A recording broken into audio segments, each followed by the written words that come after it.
Hi, everyone. I see people slowly joining.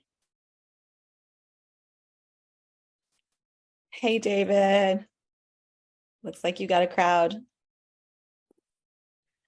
Can we test your audio, David? Just to make sure it's okay? Yes. Hi, can you hear me okay? Yep, perfect. Great. Excellent. Thank you. Yeah, tell Gareth not to fall asleep today. No, let's not set the wrong stat. I mean, I wasn't going to mention it, but there was only one person who fell asleep, or maybe two actually. Nothing like public shaming at 9 o'clock in the morning. How are you? Pete, how are you? Yep. Have you had your morning coffee? Yeah, good. I knew that. We should have like coffee delivered to people's houses for these webinars. I once was part of a webinar where it was like a wine tasting and they delivered wine to your house. I don't think we could do that. It'd be nice. During COVID, we got gift cards for like Chipotle and things for events. It wasn't quite the same as the catered meals for the nice events. Hello. Hi, Mazianga. How are you? I'm all right, thanks. And you? Good. Great. I'm sure Team Zambia will be joining soon. Okay, great. Prof. Roma has just had a lot of pulls here and there for different meetings. But he should join shortly.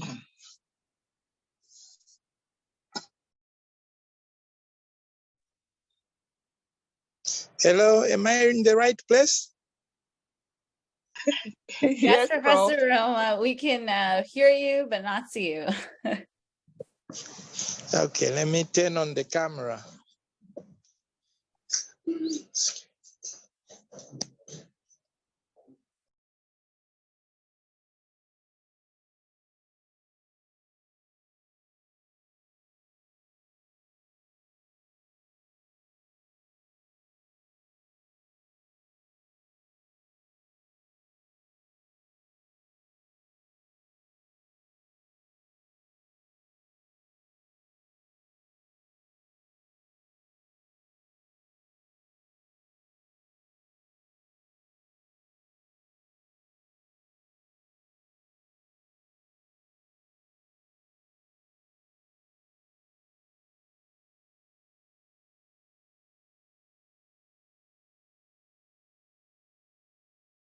Okay, great. So we'll just wait a couple more minutes to get started, but I know some of you also have a link. Just to assure everybody, this is a working group meeting, so the live stream link, even though it says it's being live streamed, is password protected. And that was for some of our attendees that just want to remain as attendees, listen to the session, but it is password protected, so it's, allows us to really get into the session as working group members. I see other people. I'm going to ask Gerhard, Annie, Robert to test your audios quickly. Hello, this is Robert. Hey, Robert, we can hear you, not see you. Great. I'm just logging on in another location, so I'll be visual in a moment. Great. And Joanne, can you hear me? Yes, Gerhard. Perfect. All right. Hi, this is Annie. Hi, Annie. Hey. Hi. And Gerhard, I think some of the people on the call don't know you, so if you wanted to introduce yourself, I know Annie, Robert, and Professor Roma Mazianga and others, I know you know each other, but Gerhard, you may be new to some of the people. Yeah, I think, thanks. I think I've met many of the people on the call.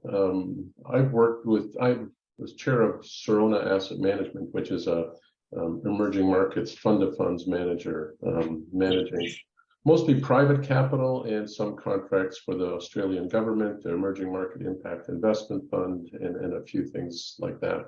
Work with 2X Global Challenge as well. So emerging market fund of funds investments is our business. Great. Thank you, Joanne. Thank you for joining us.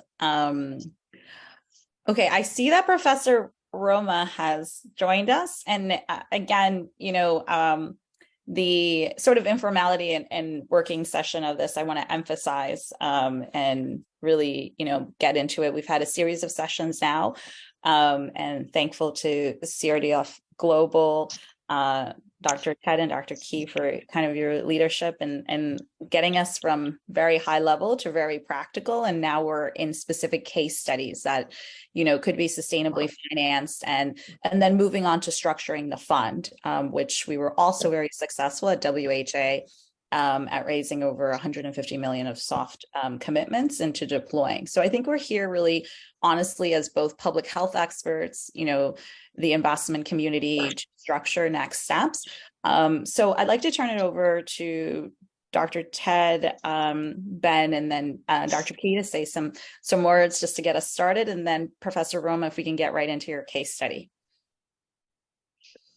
Hi, this is Ted Trimble from USNCI. I'd like to thank everybody for joining us today and thank those who were part of previous discussions for really helping us think about what needs to happen and how best to make it happen, and what we can learn from the past and other great projects that are ongoing at present. So I look forward to the discussion today. Thank you.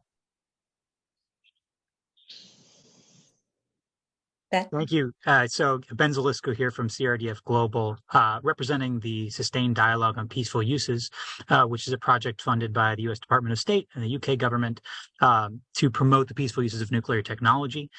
We just got back from Jordan talking about water security in one of the poorest water countries in the world, talking about isotopic hydrology and building a new community of scientists. The goal really to build a robust community where everybody has the tools, the resources, the personnel that they need to take advantage of this technology. So similarly, we're concerned about promoting the peaceful use of nuclear technology in medicine, which requires sophisticated machinery, supply chains, educated personnel, and ultimately that has to be supported with sustainable financial tools. So that's what we're here to promote. Looking forward to hearing about the case studies. Thank you. Hi, everybody. Key Park from Harvard Medical School with the program in global surgery and social change. We work in the lower and middle income countries to support scaling up of surgical systems. For us, the biggest hurdle at this point is really sustainable financing. And I love what's happening with this group. It clearly has shifted from last year where it was a conceptual stage. And now we're really talking about case studies and putting the pieces together. And then I can't wait till start digging dirt. Thank you.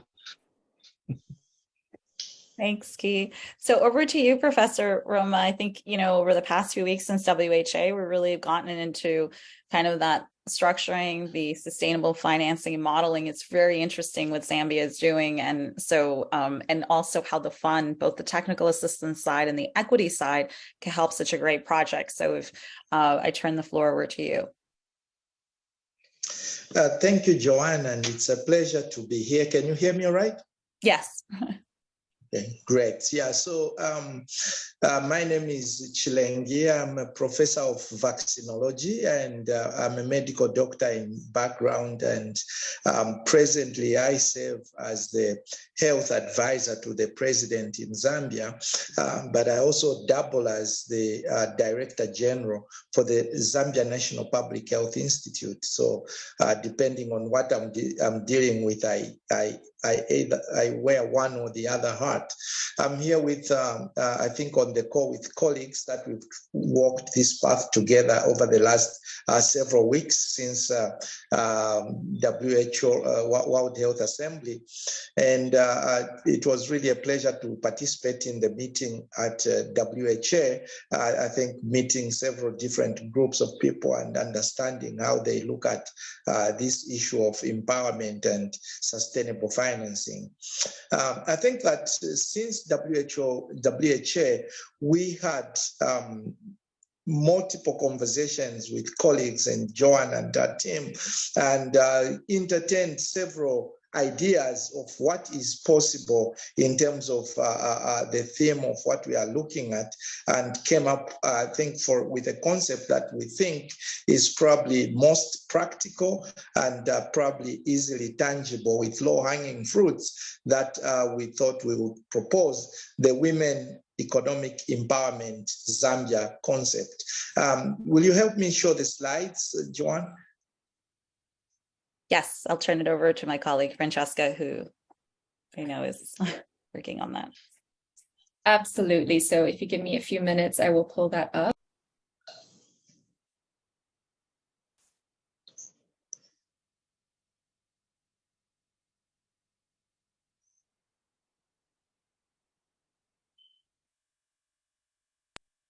Please let me know if you can see my screen.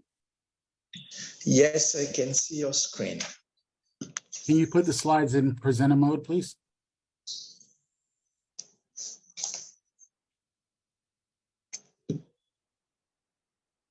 Right at the bottom, right there. Yep. Thank you. Thanks, Alan. Thank you so much. So we're here to really present the Women Economic Empowerment in Zambia concept, which we hope can briefly give you some high-level summary and then have a discussion around that. Next slide, please. So I think the case of empowering women at this forum need not further discussion. I think it is very important that we need to be targeting empowering women for very many reasons. But in Zambia, when we review the scanty literature available, we understand that just under 50% of the labor force is really estimated to be owned by women, and although this proportion seems higher relative to most African situations, the proportion of women accessing actual empowerment resources is actually much, much lower. Of the Zambian proportion, really up to 67% have really difficulties accessing that financing that may be available to support their either entrepreneurship or SME activities to move their business ideas and concepts forward. Next slide, please. So we think that there is a case in making sure that we address a really important public health gap in Zambia that can then be carved around giving opportunities to entrepreneurs to thrive, and in this case, women. One of those gaps in the public and clinical health space in Zambia is that of transportation to health facilities, particularly in emergency situations. There are many situations, especially in rural Zambia, when there's need for transportation, and the lack of it results in huge problems. And that's because the ambulance system in many contexts is really very rudimentary or non-existent. And I think we have statistics of the leading causes of women death in childbirth related to emergency situations, which could be averted should there have been better sort of ambulance and transport systems that is functional, that is available when a given woman has a specific need. And therefore, we are actually proposing a concept that Zambia can consider, empowering women at the grassroots within the communities to be able to come up with sustainable ideas of how they can grow their business in terms of providing a service that meets a specific gap or a specific need in the health system, that then results in a sustainable venture for themselves, but also serves an important gap within the health system. Next slide, please. So the backdrop to this conversation is that Zambia as a country is really committed to the decentralization of health services. What has happened in since the new government came on board last year is that the devolution agenda has been taken forward, not just in ways of discussion, but really from the national budget, which is really equally distributed among constituencies and sent to the constituency. And for the first time ever, rural as in urban communities will have access to these constituency development funds equally across the government, across the country. Now, following that is really the decision to decentralize health services and many other services. In the case of health services, we are coming from a situation where health service delivery was centrally managed at the headquarters of the Ministry of Health. But with this decentralization policy, we are actually moving the agenda where the primary care system will be devolved down to the district level and the community level, so that the local authorities at that level, working with their communities, are able to basically provide solutions to problems that they need. Firstly, in fact, identify what challenges and problems they are having, budget for those themselves, and be able to deal with those problems in and of themselves. And I think the table below just summarizes some of the statistics on available information on the approaches that the decentralization policy is taking. Just as late as last month, we had actually over 50,000 civil servants who were previously in the Ministry of Health, Ministry of Community, Ministry of Agriculture, moved officially to the Ministry of Local Government and Rural Development. Essentially driving the agenda of decentralization.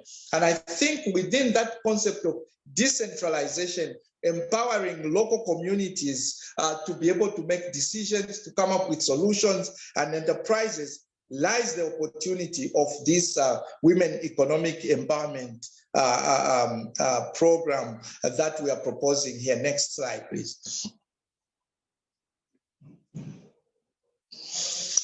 So the government is committed to the decentralization policy, and basically what we are saying is that the decentralization policy is happening and is aimed at enriching accountability and transparency among local authorities. But most importantly, really, it is about empowering the local. And I think that the concept and the spirit of this particular concept is very much seeking to strengthen financing, institutional performance, and accountability of rural local authorities within Zambia. But in this case, empowering local women groups that they may embark on an enterprise that addresses a real need, and that also creates sustainability because it operates in a profitable and sustainable manner. Next slide.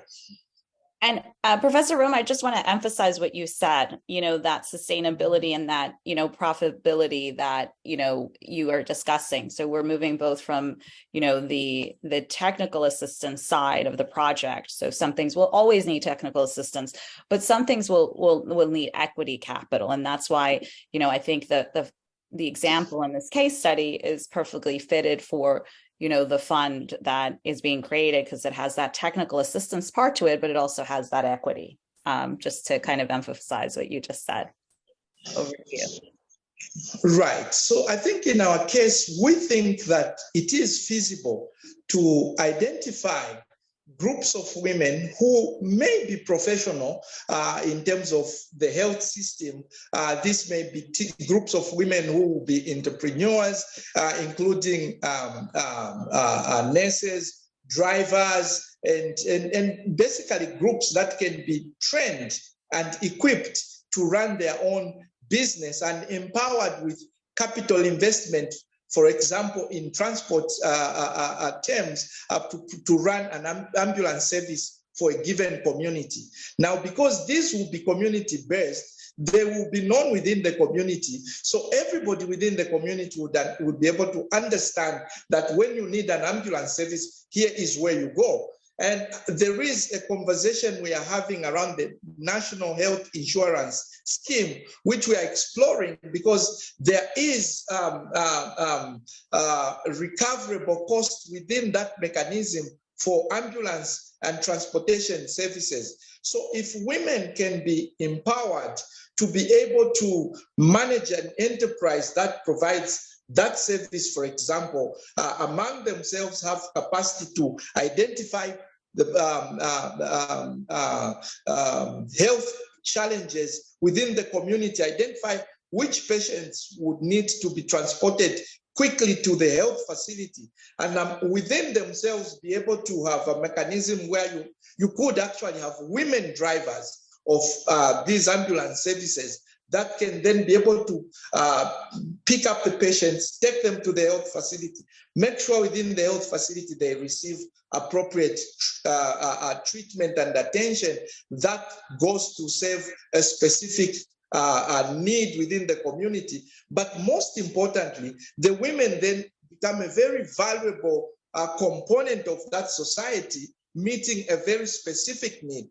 And I think this concept can be broadened to other aspects that can include basically how you manage communication among the community and among the women themselves. And you could extend it to how you provide very basic medication or treatments. And within that concept, you could have women who are actually providing basic pharmaceutical supplies needs, such as dispensaries within the community. Because often another gap is that a patient in need will go to the facility and they will have no medication, and they will write a prescription. And sometimes for that prescription for the commodities written on the prescription to be procured, it is not so easy. Sometimes in rural areas, it's not even available. So therein lies another concept where you can have women groups that are running a facility that serves a specific need when a patient does need to procure or acquire particular medication. So we think that if women are specifically trained and targeted to provide this kind of service, and most importantly, empowered, equipped with the basic capital resource they need, provided the technical training and support they need, including some hand-holding in mentorship and other schemes, this is something that can actually function to serve a greater gap and can be sustainable. But I think most importantly, make these women relevant and valuable members of society in which they live and serve. And lastly, create employment among themselves and solve a greater goal of the economic empowerment that we are talking about. I think this is my last slide. Thank you so much, Professor Roma. I'm going to turn it over to my co-leads, Dr. Ted, Dr. Key, and Ben, to see if there are any questions. I personally think that this is a great example of both, the technical assistance side and the equity side, and the need for this type of case study. And, I think one of the things we didn't highlight as much, but I know Professor Roman, having talked to you, the government's commitment by Zambia to personally invest in this. I think that's very admirable, and that's the type of commitments we need, both financially as we're matching some of those commitments, for those women entrepreneurs and those business owners, and creating more sustainable health systems. But over to you, Dr. Ted, Dr. Key, and Ben. I just want to underscore what Joanne said. I really am impressed with the government of Zambia's commitment to this, as well as the impact on the health of the population and building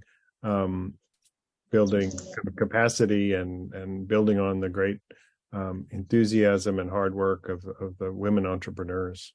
Over. Yeah, I mean, this is amazing, Professor Roma. You had me at the first slide, by the way. So the way you're approaching this, the government's already committed to strengthening the health system with some budget behind it, some finances behind it, and now we're combining, giving preference to women to build those businesses that will support the health system strengthening. And I'm going to add just one more layer to this, which is, can we provide health services directed at women? Right, as well, so women's cancers and things like that. But I'm going to turn it back to the group here. I think we have an incredible discussion ahead. Thank you.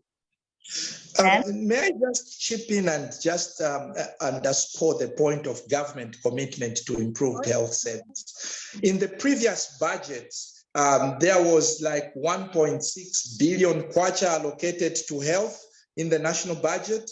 The current budget is 4.8 billion kwacha, so over 3 times increased, and I think there's hope to believe that it's gonna increase even further. As you know, the very latest information is that government is among the first, just in the past couple of days, to succeed at getting the IMF debt restructuring, meaning government is gonna have a little bit freer hands in focusing on these investment platforms. Thank you. I'll agree with what was said earlier, that you had me at a focus on decentralization. I have a couple of questions I'd like to drill down on that. So if I'm to understand correctly, the investment sort of exists on a spectrum. There's sort of concentric circles, the outer circle being it's just a good thing to provide this type of training to important members of the community, regardless of how that's applied. Then you say maybe an inner circle where there's a higher level of training, a higher level of focus, where these can be professionals that are feeding in to the medical infrastructure as drivers, as information holders that are able to direct people to the right facilities. And then the inner concentric circle being training professionals to be a part of the medical infrastructure and be entrepreneurs even and build new businesses. Have I understood that correctly? Absolutely correctly. And I think that a key issue is that now we have so many young ladies who've qualified from allied schools of nursing, who the government is not able to take on full employment because the establishment is full. And so initiatives like this also going to feed a very specific need, because these young ladies are just in the community right now. Wonderful. So my question then is, how are these women chosen? Who do we choose without having infinite resources to train every woman in Zambia? And the challenge, of course, with going to decentralization is, how is there quality control over the services that are provided? And then how do we make sure that we're identifying the right women in the first place? I think that's a great question, and one that we have grappled with. Of course, the country is big and the needs are immense. But I think for a novel project like this, what you want to do is pilot it on a relatively small scale and identify several communities in which you have an optimum sort of condition around the issues we are discussing. And I think upon identifying those, then figure out the mechanism. And I think one way of identifying those is firstly to engage with. There are a number of women entrepreneurs who are already trying things within the community. And I think that there are a couple of women entrepreneur groups that we think we can begin as an entry point to talk to them, explain this concept, and figure out where would we best position a project like this. And I think that there would be one or two mechanisms to identify several groupings, which then you sort of nurture and make work. And I think depending on the scale that we choose to start from, it can be as few as 10 groups. It can be more or less, depending on, how clearly and confidently we feel in getting the project moving forward. But I think that principally identifying a smaller scale pilot groups, learning lessons from those, and I think as success and achievement are reached, being able to expand the model to other places where it can function. I think that would do two things. It will allow us to minimize the risks in sort of mistakes that can be made at large scale. But number two, it also, for where you are successful, you very quickly give early results and proof of concept. We are still looking at numbers, and hopefully when we refine this concept, we should be able to have fairly clear answers around, what is the impact on lives saved or sort of problems mitigated, and be able to express, some of the experiences in that light. But we think that it can be done stepwise. And Professor Roma, I know you're also looking at women's cancers as well within the ecosystem diagnostics. And I think that's in the next few weeks, I think we've come very far from WHA and we'll come even further. And, as I push everyone, I think this will be a great announceable as part of, the fund for both technical assistance and equity. I'm not the expert, however, so I'd like to turn it to a woman-led fund and somebody that, I've come to consider a friend. But Annie, if you could offer some, experience in terms of kind of what you see here from the investment side, both, on what Professor Roma has presented from both technical assistance and equity. Yeah, thank you, Joanne. Appreciate the introduction. And Professor Roma, I was smiling as you were talking because I spent 3 years at Grand Challenges Canada, where Gerhard is a fabulous board member. And since we spun out an investment fund focused on technologies that help women, children, and adolescents and drive specific health outcomes along that are quite aligned with your priorities, I must say.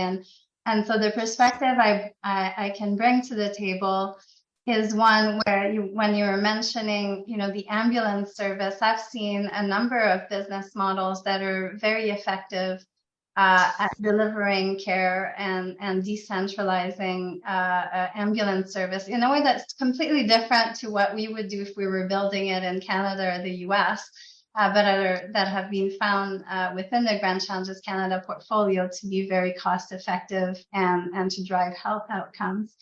And the other thought I had as I was hearing the conversation, and I apologize, I'll be in a few different pieces, but technology can be part of the solution when you're trying to select, these nurses that are trained and trying to, launch a business in their own communities to deliver healthcare. What we see in our world are a number of technology platforms, some local, some international, that can be used both for the training and quality assurance purposes, because again, when we're scaling up healthcare, quality assurance is really a key component. And a bit later in the discussion, we'll talk about an investment that we're making in the cancer sector and one in the maternal health sector.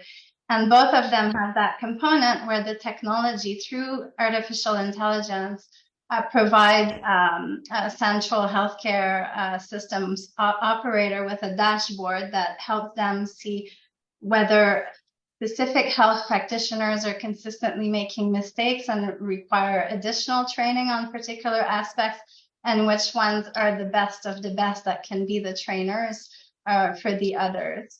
And finally, the last piece I would say is when selecting technologies, what's really missing, I find, in a lot of ecosystems is a number of very good intermediaries. So fund managers that can help select those technologies and put their own money at risk. As a fund manager, every time I make an investment in a company, I need to cut a check personally. And so I'm deeply aligned with the founders of the company that are putting, blood, sweat, and tears in growing their technologies and know the market well enough to figure out, are they meeting a need, and in this case of healthcare, a healthcare need in an appropriate way? And is this a viable business model? Because they're devoting their whole life to this business. And I, as a fund manager, then invest my own money alongside with monies provided by those who invest in my fund. So groups like Gerhard's firm, for example, if they invested in my fund, that's my pitch, Gerhard. So these are some of the elements that I can provide. And of course, I think on the technical assistance point of view, what we need to ensure our impact portfolio is successful at delivering on its impact is connections to the groups that on the ground, Dr. Roma, that could use some of these tools. And so they can evaluate if they're useful to them and then perhaps use them. We have impact agreements with all of our companies. They're willing to go to the African continent and support that.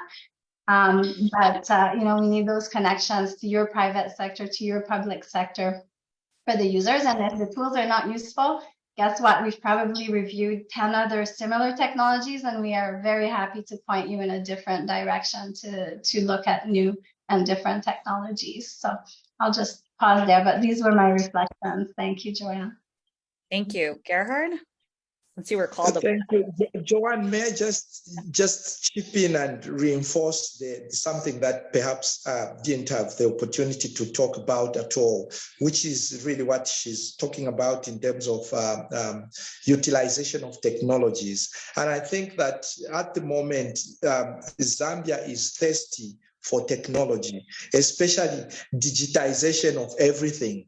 And I think that in the concept we are discussing, there is a lot of room and window for digitized sort of tools because most people even in rural areas now are able to use mobile phones for basic transactions, for basic communication.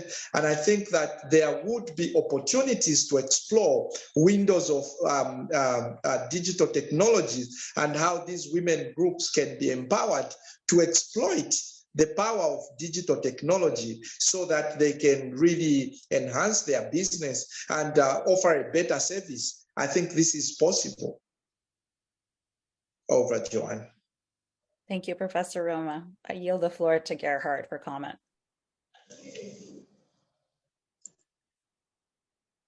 Oh, you're on mute.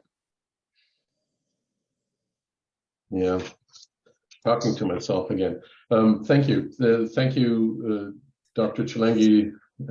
Annie, you mentioned Grand Challenges Canada. Indeed, one of the things that connects the two, I'm the chair of the investment committee at Grand Challenges Canada, and we have supported so many innovators across Africa and in Zambia. And one of the things that worries me from time to time is the load that we're putting on community health workers, most of whom are women, and we expect them to do more and more and more. Yet very few people think of them as entrepreneurs, which they ultimately are. And very little capital goes to invest in their enterprises. And for us to make this a sustainable and scalable solution, I agree with Dr. Chilenge that we need to devolve power and we need to invest in those who are delivering the services in the communities, like the community health workers. The other thought that comes to mind is that the various determinants of health, including access to financing, access to energy, and in these days it's just generally distributed renewable energy, access to the inputs of agriculture, and clearly business networks at the ground level to support the entrepreneurial enterprises of men and women and families in not just Africa, but certainly rural Africa, among others. Thank you so much, Gerhard. We do have the live stream closed, but we're getting a lot of comments right now from both Professor Roma, Annie, and Gerhard's comments. So to the people on the live stream closed audience, we'll come back to you for questions for a second. But I think, Gerhard, what you said in terms of some of that renewable sort of energy and the other things in health that we're not thinking about in the ecosystem, I think as we're building the fund, we need to think about those and who are the investors into that. So I know we have a credit card company, on the live stream, and that's a perfect segue. Some of that philanthropic capital can go into both the technical assistance to help with the credit that women need to access that care, as well as, the equity that is needed to fund different technologies, as Annie mentioned, into that ecosystem that Professor Roma is creating in Zambia. And hopefully, I think as an example, that model can spread into the African continent. But I'd like to also turn it now to another case study and give some back and forth chances, as we're doing right now, to restructuring before we move into the structuring of the financing mechanisms, to both David's team. And I know, David has... Yep. Joanne, sorry, before we move on, I wanted a follow-up question for Dr. Roma, if I could. Yep. So, Dr. Roma, this is pitched as a pilot study, as a proof of concept study. And so some of the most valuable insights are going to be the data on what these women do after the training and how that's followed up on. How are you planning on tracking those data? And what particular insights are you looking to achieve from that?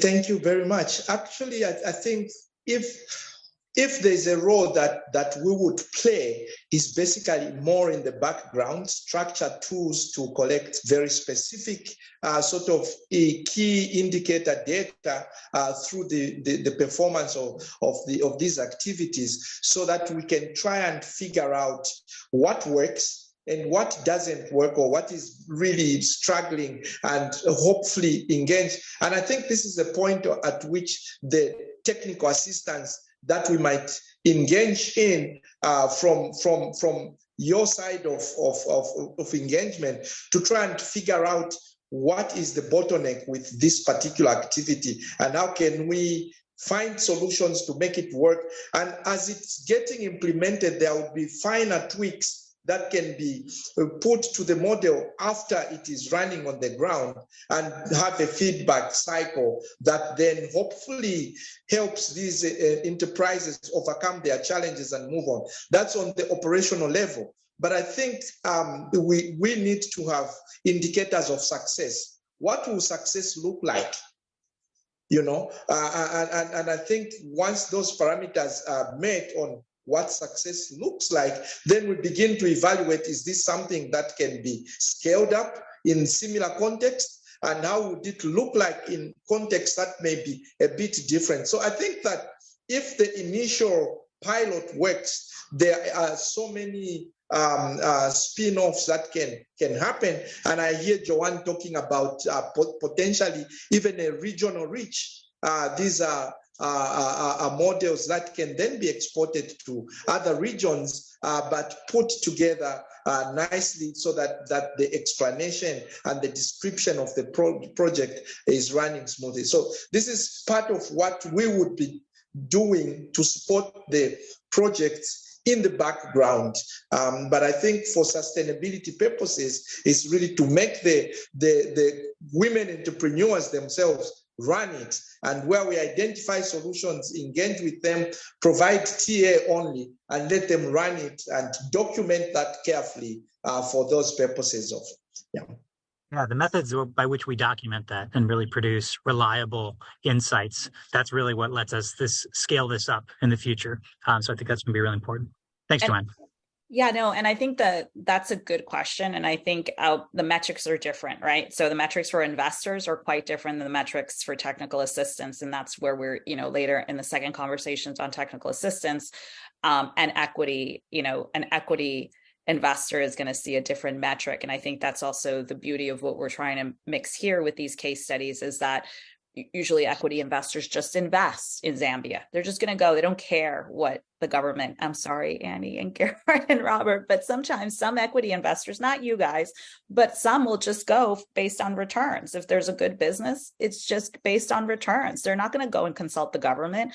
So I think here we have a unique case in our hands where we have that opportunity to talk amongst each other and create that in a different way than is typically done.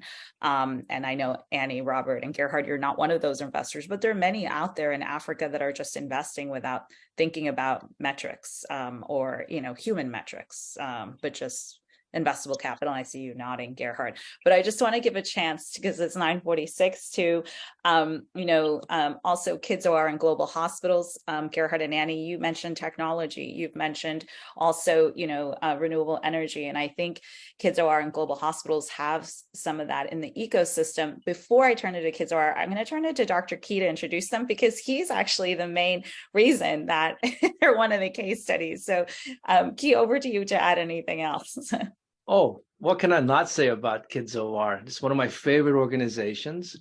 The people involved in it, you'll meet them in a minute, but just briefly, within the global surgery space, the Kids OR has really revolutionized and perfected the construction of an operating room. They know how to do it in a way that's not cumbersome. They have relationships with suppliers. And so, yeah, they perfected it, and they built out a number of ORs, most recently one in a conflict zone. So, and that provides capacity for training additional surgeons and an ecosystem around it. And then they don't only provide the infrastructure, but the hardware that goes with it. And specifically, Rebecca, you'll be interested in this, the biomedical engineering aspects of it, right? So I don't want to take too much away from him, but I'll turn it over to David now. Thank you so much. Great. So thank you for your time. I'm joined with some of my colleagues today who may well chip in if I go off track. But I have 3 short slides to share with you. So thank you for your time. Firstly, to introduce Kids Operating Room. I think that we are now arguably the leading global surgery charity. We're certainly a trusted partner of ministries of health around the world. We have opened 75 operating rooms in 27 countries. So we've a pretty good idea of how to build an operating room, how to do so, regardless of the context. And we give about 45,000 children a year with access to safe surgery. But what matters isn't so much the operation. It is like this child who received an operation in the world's first ever operating room in a refugee camp dedicated for children, is that he wanted to go to school. And this work enables children to go to school, and it enables mothers to go back to work. And actually every 12 minutes, another patient will have life-changing surgery in one of our facilities somewhere in the world. And it doesn't matter if you're a child or an adult, surgery has a key role, particularly in cancer, not just in the treatment, but also in the diagnosis. And so surgical services are vital to the development of safe surgical services. And if you're looking at a women's oncology service, then you cannot do that without surgery. I'm going to stop talking about Kids Operating Room, though, because I want to talk about Global Hospital. Global Hospital is a company that is owned by Kids Operating Room. It provides engineers, it develops and installs solar systems for hospitals, and it creates healthcare infrastructure. And that allows Kids Operating Room to have a blended finance model whereby profits from Kids Operating Room don't go off to shareholders. Instead, they get reinvested. So whether we're building a geriatrics facility or a women's health facility, there will also be a spin-off benefit for children's health too. Can I have the next slide, please?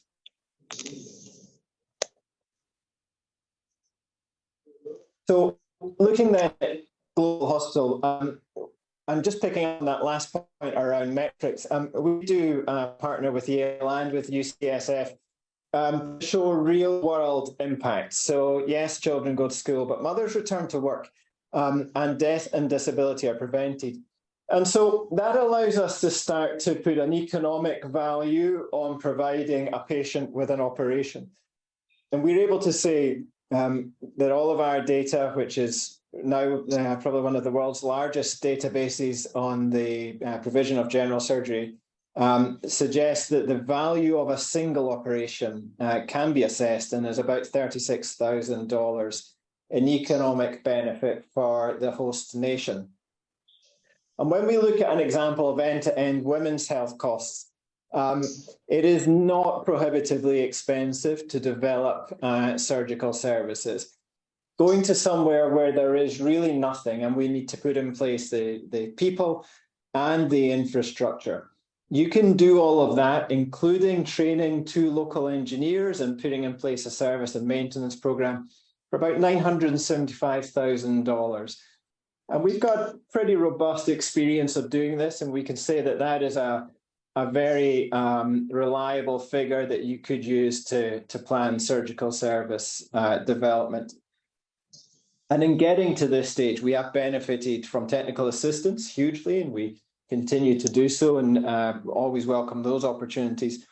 But open to looking at those investment opportunities in this kind of work as well. And maybe if I could just have the final slide, please. So, Prof. Roma, you mentioned the interest in enhancing ambulatory care. And of course, absolutely vital, but there has to be something in the hospital for when that patient arrives. And that's really where we exist in Global Hospital, because we have that skill and experience of developing infrastructure. And so we've carried out a national demographic review. We've coupled that with a literature-based epidemiology evaluation. Of course, it is for the Zambians to say what they want, but we try to give an informed opinion of what could be done. We felt that a nationwide women's oncology infrastructure investment was possible. You might consider creating kind of 5 national centres of excellence. You would enhance the clinical workforce. You would deploy solar surgery systems into these hospitals. And you could do that in a way that wasn't gigantically expensive, but that had real significant impact. We felt that 30,000 patients could be seen in 3 years. We felt that we could evaluate the value of that to about $1.1 billion economic dollars of new GNI for Zambia if you made that investment. And arguably more importantly than that, you would leave a legacy of skilled jobs, you would have strengthened the economy, you would have treated patients with dignity and respect and quality, you would have restored families, and you would have left a legacy of decades worth of care yet to be given in the facilities that you've created and the people that you've trained. So the impact is definitely there. The opportunity is huge, and Zambia seems like exactly the right place to be making that investment. So thank you.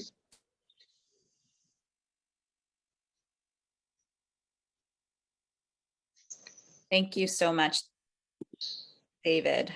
So sorry, Taylor, go ahead. Yeah, thank you so much. And, I mean, echoing kind of what he said before, we think that KidsOR presents kind of this amazing model that we think could be really applicable when we're looking at creating kind of that end-to-end care system in Zambia, even using, I think we've discussed kind of a hub and spoke model where we have those 5 centers of excellence, and then using the ambulatory services, the community health workers, to kind of bring that care to the last mile. And something, we're really interested in is how KidsOR and Global Hospitals kind of work side by side. So maybe if you could just share a little bit more about that blended financing model that you discussed, since we're really looking at how technical assistance and equity can be leveraged to kind of maximize that impact in these models.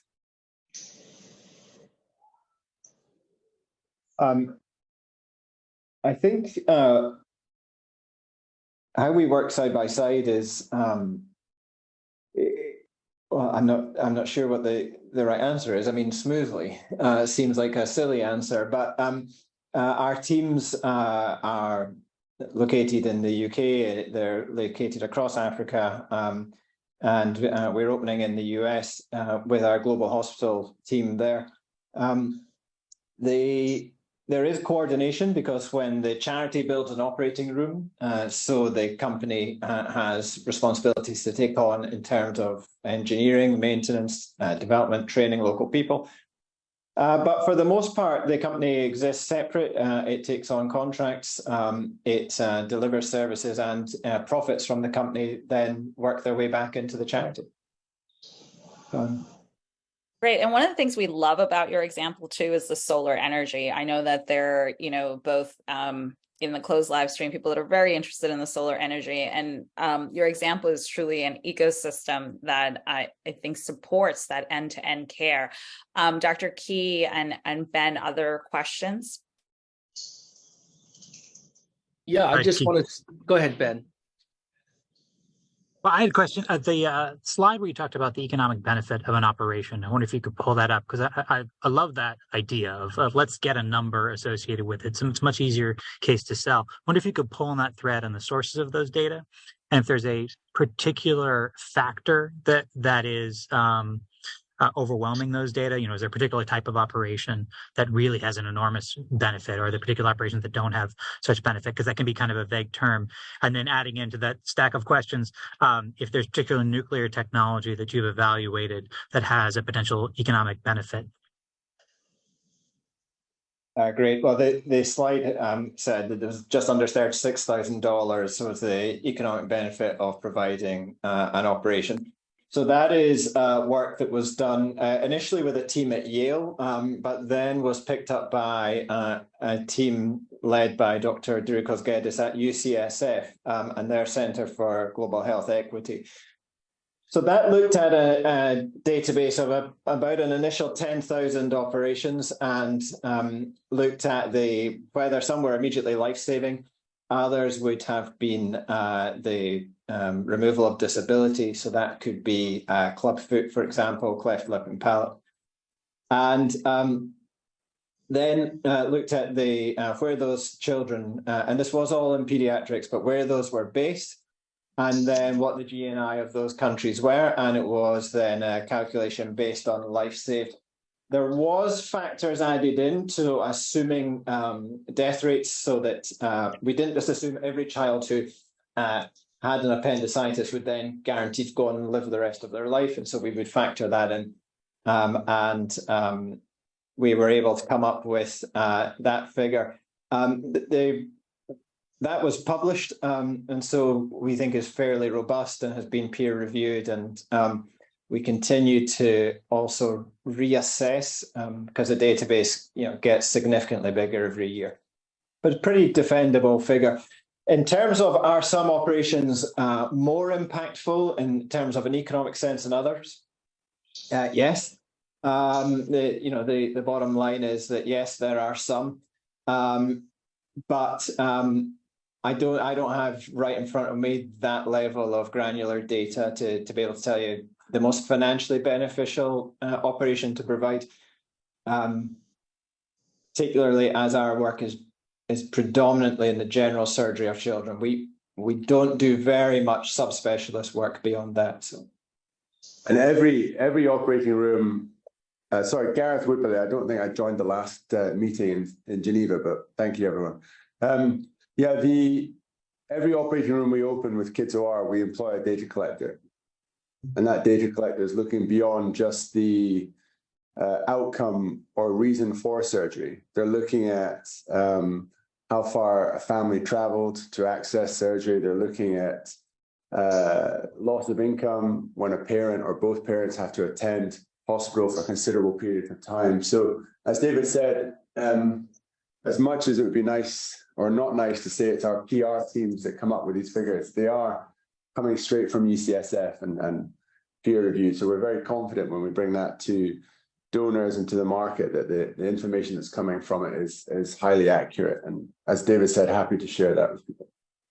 I'm looking forward to digging into that. Key, over to you. Yeah, I just wanted to add that, not only if this concept is really about women's cancers, that clearly addresses a huge gap right now in disparities of care, especially in the lower middle income countries where women are literally dying of certain cancers where it's been eliminated in the high income countries, things like cervical cancer. So it addresses a huge gap. Plus, from a technical standpoint, the WHO and global health space, women's cancers are now a very hot topic. So it opens up a lot of opportunities and resources for technical assistance. I have to hop off, and I'll rejoin in a little bit. See you back shortly.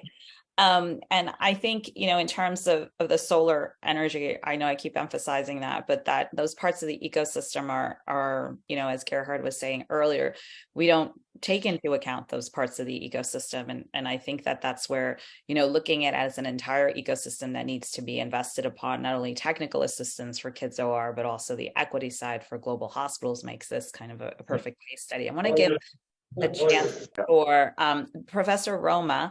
I know before you leave, Professor Roma, I see a lot of the work of Kids OR in global hospitals. I wanted to get your thoughts on, potential implementation and synergies in Zambia as, we're working on that end-to-end model for women entrepreneurs. Thank you, Joanne. I think that Kids OR is a resounding success and a great model.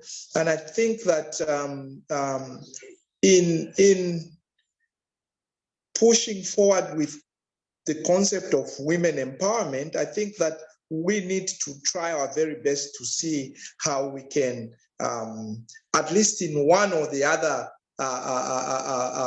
places, link up this concept on WIS and Kids OR, so that there is that sort of continuity, as was said, that you bring these emergencies to the health facility, but you wanna get them there so they can access care. And I think that there are many angles to look at it in terms of how you can close the loop between what's happening in the community and what's happening within the health facilities. But certainly moving forward, we need to make every effort to marry the concept so that it links into, at least in given settings, Kids OR and women empowerment, women economic empowerment in Zambia. Professor Roma, I mean, I'm glad you have these kind words about Kids OR, because actually our greatest investment in any country, and that's 27 countries now, has been in Zambia. So I'm glad the feedback is good. Appreciate that. And absolutely, I mean, just to echo what you're saying about women empowerment, I mean, with our intentions around one of the key areas as we develop global hospitals around preferencing women in terms of our biomedical engineering teams that we're building. So we are already actively doing that. Wonderful. Great. Robert, from an investment side, any thoughts, from both the equity and technical assistance side?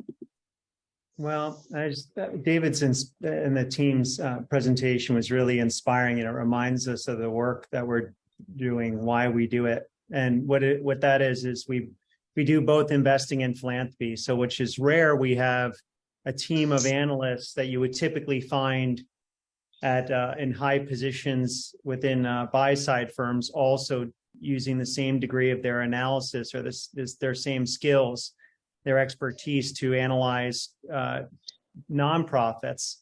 You don't typically find that talent at philanthropic organizations, because they're not going to make 6, 7, 8 figures. I mean, to put it plainly.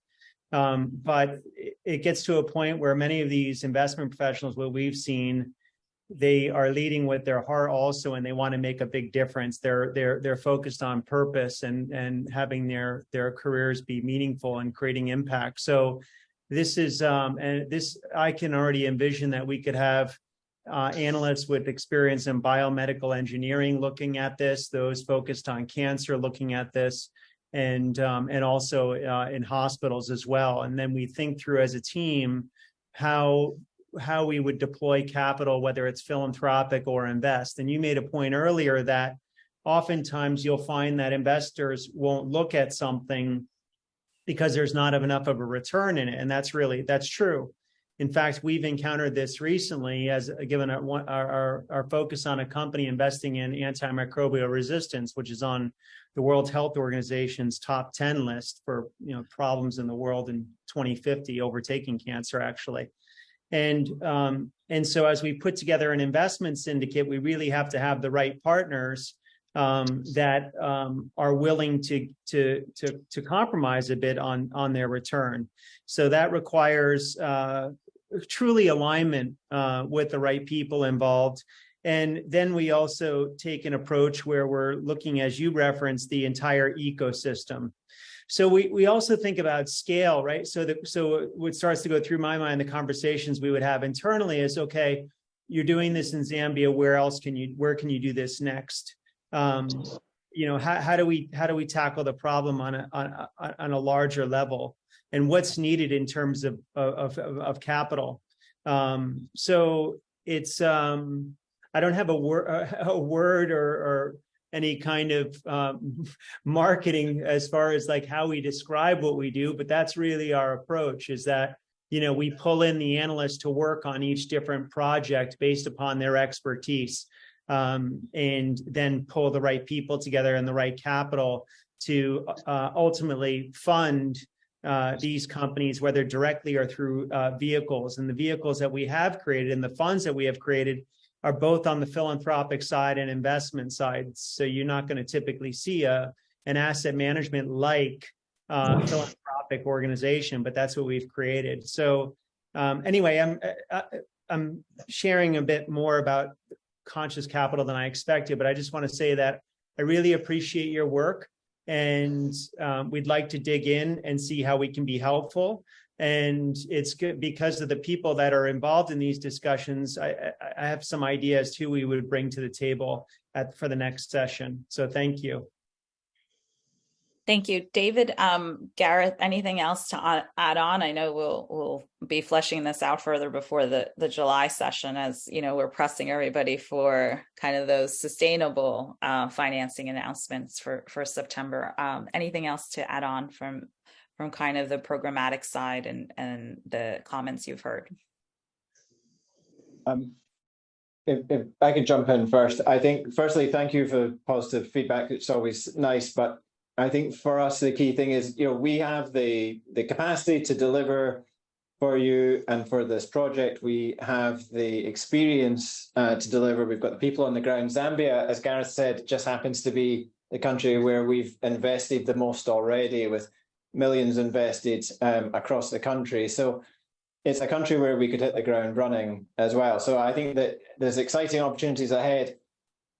But going forward, I think we're in an extremely strong position to deliver and to deliver quickly, which I suspect is what you would want. Yeah. May I just add to that seeing Zambia as a case study and how you made that work, as you said, and how investing in Zambia has been the right decision and why, and how you can use that as a model. That gets really interesting for someone like myself who wants to think, once you do Zambia, what else can you do, and what's needed to accomplish that? Great. And that's probably a conversation for another day, but yeah, absolutely. Yeah, just reiterating what David said, we have very strong relationships existing with the Ministry of Health. And that's come because we have delivered exactly what we said we would do. We've always been respectful in how we've approached government, asking them what they need, what they want. That's always been our model. As David said, it's been our largest investment to date. And we're ready to deliver what you need when you need it, when you ask for it. So we will wait for instruction. Thank you. And we look forward to, having you and, structuring it so that we can quickly deploy. And I think, as Key was saying, get our hands in the dirt. Dr. Ted, Dr. Key, and Ben, any other questions before we move on? I'm conscious of time. Nothing for me. Nothing from me. Happy to move on. Okay, great. So we've had a lot of discussions on biomedical engineers. I know Global Hospitals has, a lot of the networks and training for, being able to deploy biomedical engineers, and we didn't get into that as much as the last time. I'd also like to turn it over to Rebecca, who has, done some training and is also looking at biomedical engineers, which I know is a key topic for some of the philanthropists and investors on the live stream portion of this, which is not here, but is watching this discussion. So over to you, Rebecca. Great, thank you so much. I'm wondering if you could share the slides. So I'm Rebecca Richards-Cordum. I am a biomedical engineer at Rice University in Houston, Texas. And the photo that you show here is unfortunately a room that is present in every hospital that I have visited on the African continent. We call it the equipment graveyard. And it's the place where equipment goes when it no longer functions and can't be repaired. Next. We like to say on our team that every medical device should come with a warning label that says this medical device can only save lives if it's used. And if it's in the equipment graveyard, it's really not doing anyone any good.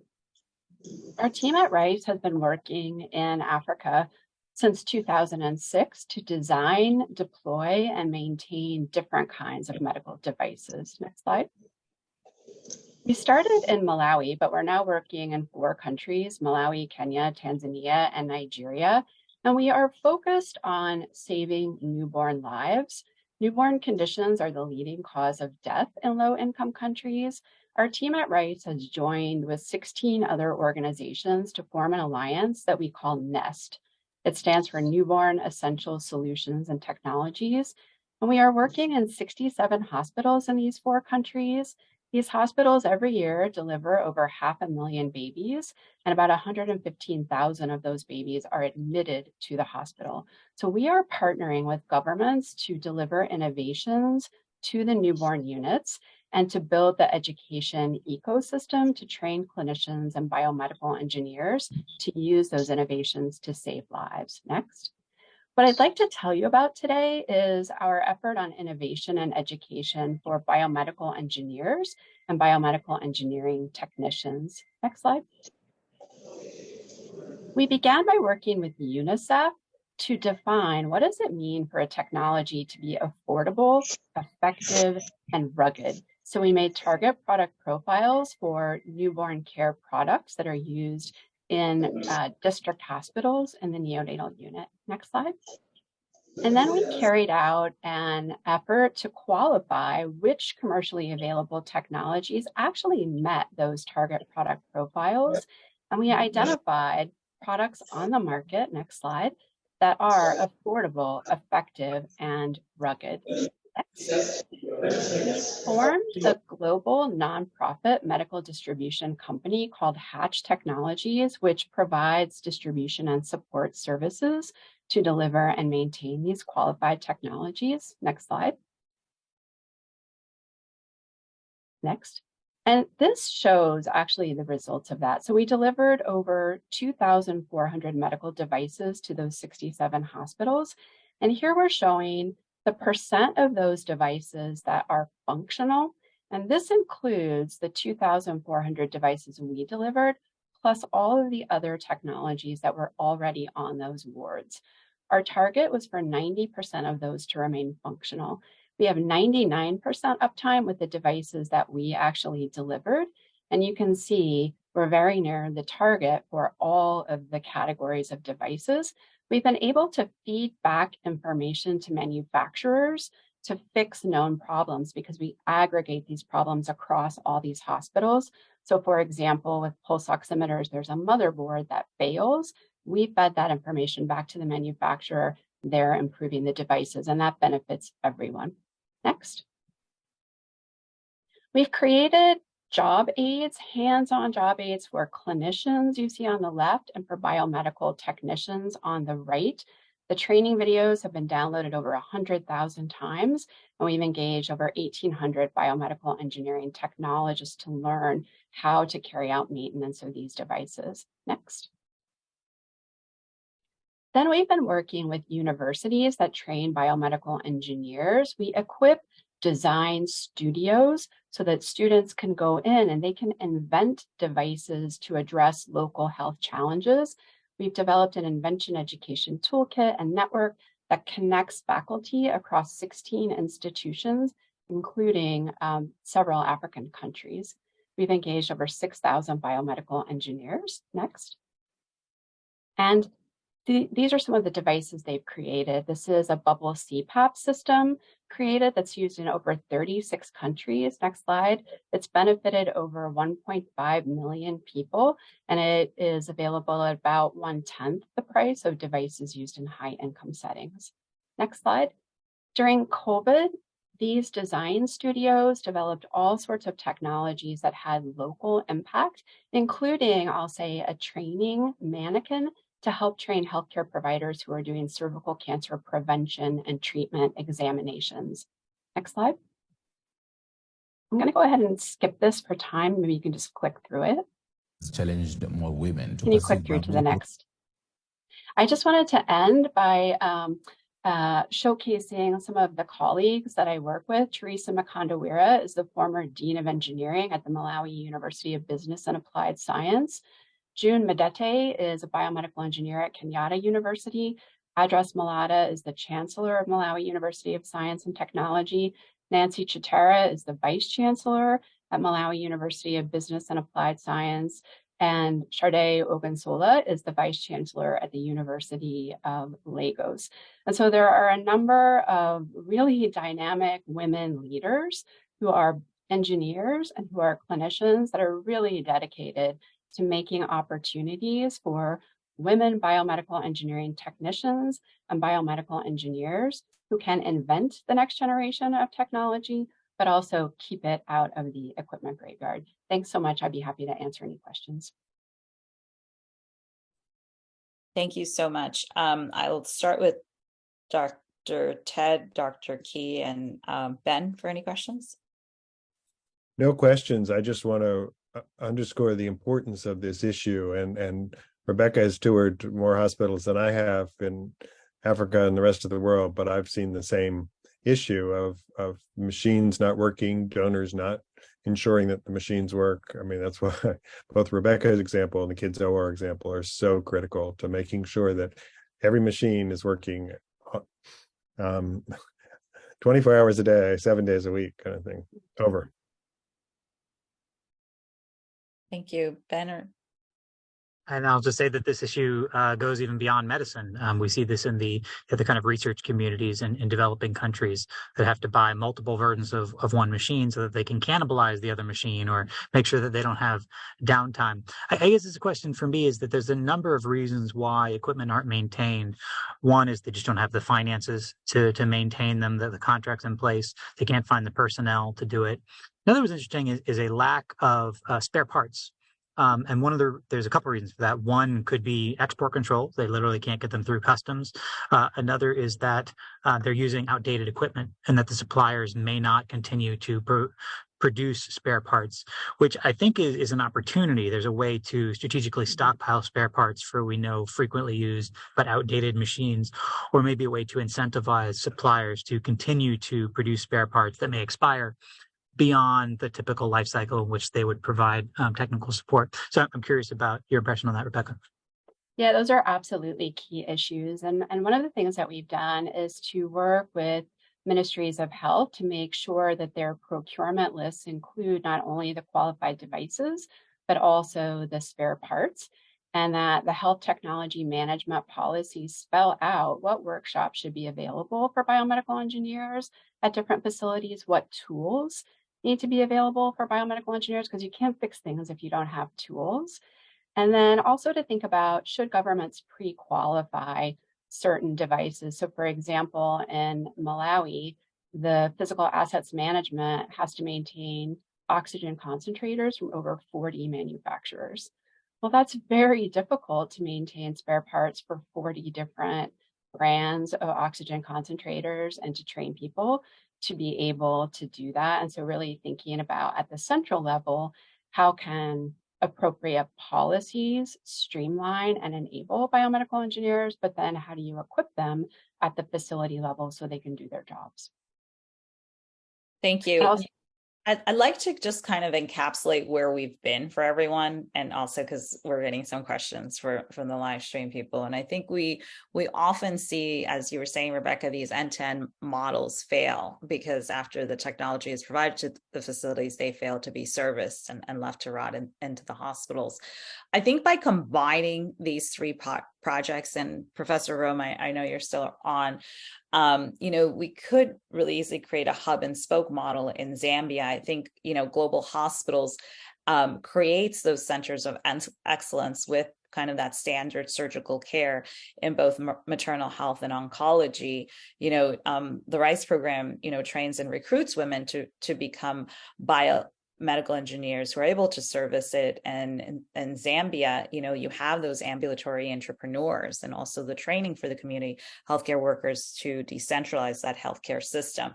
So, I really kind of challenge us that I think that the three projects we're seeing here, for Zambia could be that excellent, hub and spoke model that we're seeing through the centers of excellence that Global Hospitals described, again, through the training that Rebecca has and through the women entrepreneurs that Professor Roma discussed. So I just want to get that and sort of tie it together because we're getting a lot of questions from the live stream kind of session, and give a chance to others to add questions. But it seems to me very tangible, as David and Gareth were saying, they're ready, they're to deploy, and it provides a very good ecosystem that we can quickly deploy on the ground. But I want to turn it to others.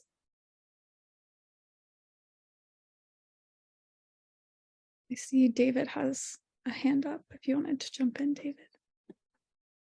The only very tiny thing I was going to add to that, if I may, is that we could then provide employment for the engineers that were trained through the RICE program. So we can actually make sure that is a sustainable network particularly for local women in Zambia.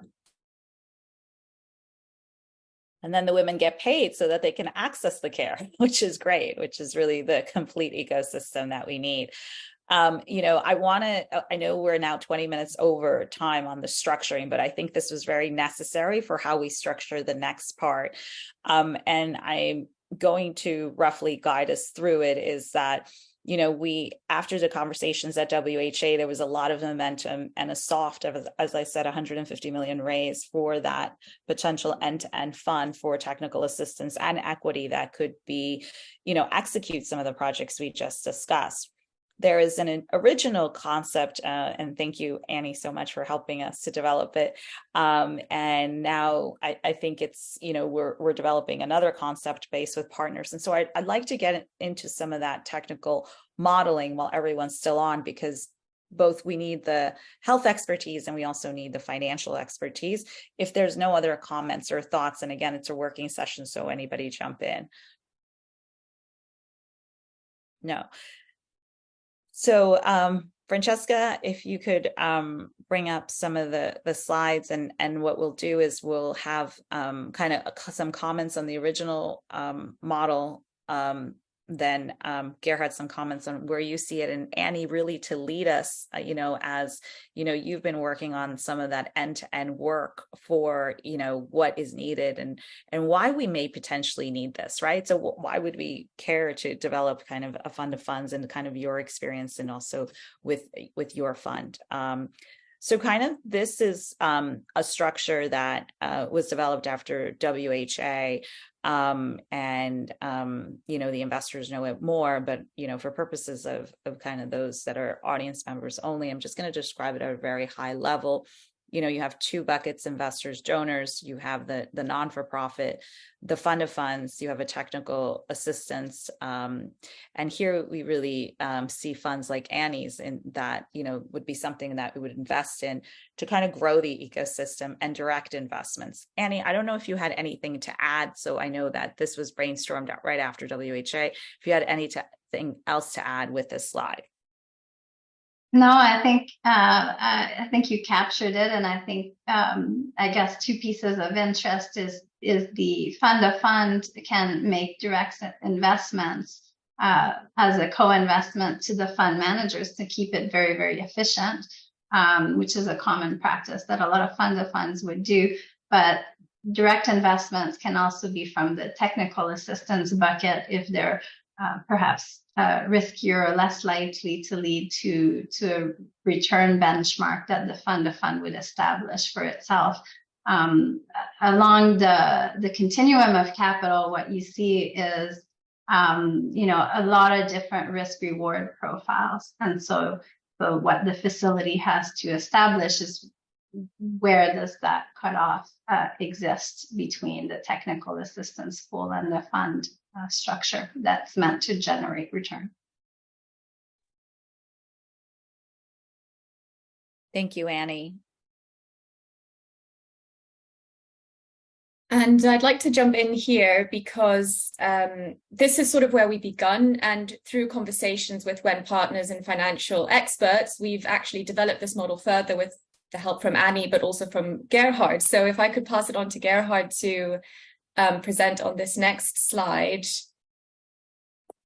Hang on, I don't know why it's not moving. Which he worked on. Gerhard, over to you. Thank you. Thank you, Francesca. Yes, so the previous slide is fine. There's just a little bit of refinement here. There are donors and investors, or sometimes investors are donors. Ultimately, the center of this is two things: a fund of funds that would invest in local funds, local investment funds, and also co-invest with those local investment funds directly into companies. And beside it, some kind of an entity, some kind of an organization, probably a not-for-profit organization that can manage technical assistance. And the technical assistance would be delivered then to the investee funds, the local investee funds, and to the companies, the SMEs directly. At the top, there are some who would by design donate their resources to a not-for-profit organization, and that not-for-profit organization would both manage the technical assistance and if there are donors who desire this, to also invest capital into the fund of funds. And then there are those who are investors, and those investors may be private investors, they may be corporations, they may be family offices, they may be pension funds, they may be governments and nonprofits who invest directly into the fund of funds, which is the core of it, who invest there and receive a reflow of capital of their investment at the end of the investment period. That whole structure is then managed by a general partner or a management company. The fund of funds is generally structured as a limited partnership, perhaps in Luxembourg, perhaps in UK, perhaps in North America. There are different reasons to structure it in different places. They're all generally similar, but it's structured as a limited partnership generally. And the management company is then known as the general partner and ends up managing that investment fund. Annie has a fund. Annie runs the Cross-Border Impact Ventures. You see that in the bottom right-hand corner. Annie has created the Cross-Border Impact Ventures company that manages the Women's and Children's Health Technology Fund. And that would be an example of a fund that this fund of funds could invest in, and other local funds all focused on women's health and empowerment. And I believe when, Joanne, correct me if I'm wrong, but I believe when stands for Women's Health and Empowerment Network. And that would be the focus, is my understanding of this whole capital investment and TA structure. So yeah, that's it's go ahead. Thanks. Thanks, Gerhard. And I think Francesca, if we can stop sharing, because I'd like to call on Dr. Key and Dr. Ted at this point. I think thank you, Gerhard, for describing that. And before Annie jumps in, I just want to also bring all the different conversations together in that these previous investments into women's economic empowerment and health have to date failed. I mean, a lot of the reports are saying that they failed to generate a positive return into, how we address a gap of combining both technical assistance and equity capital to be deployed as needed. And so I think the benefit of how we're doing this now is that, investors such as Annie, Robert, can tell us, look, these companies need this type of technical assistance, right? And also putting additional capital into those things that are already working and are being managed well.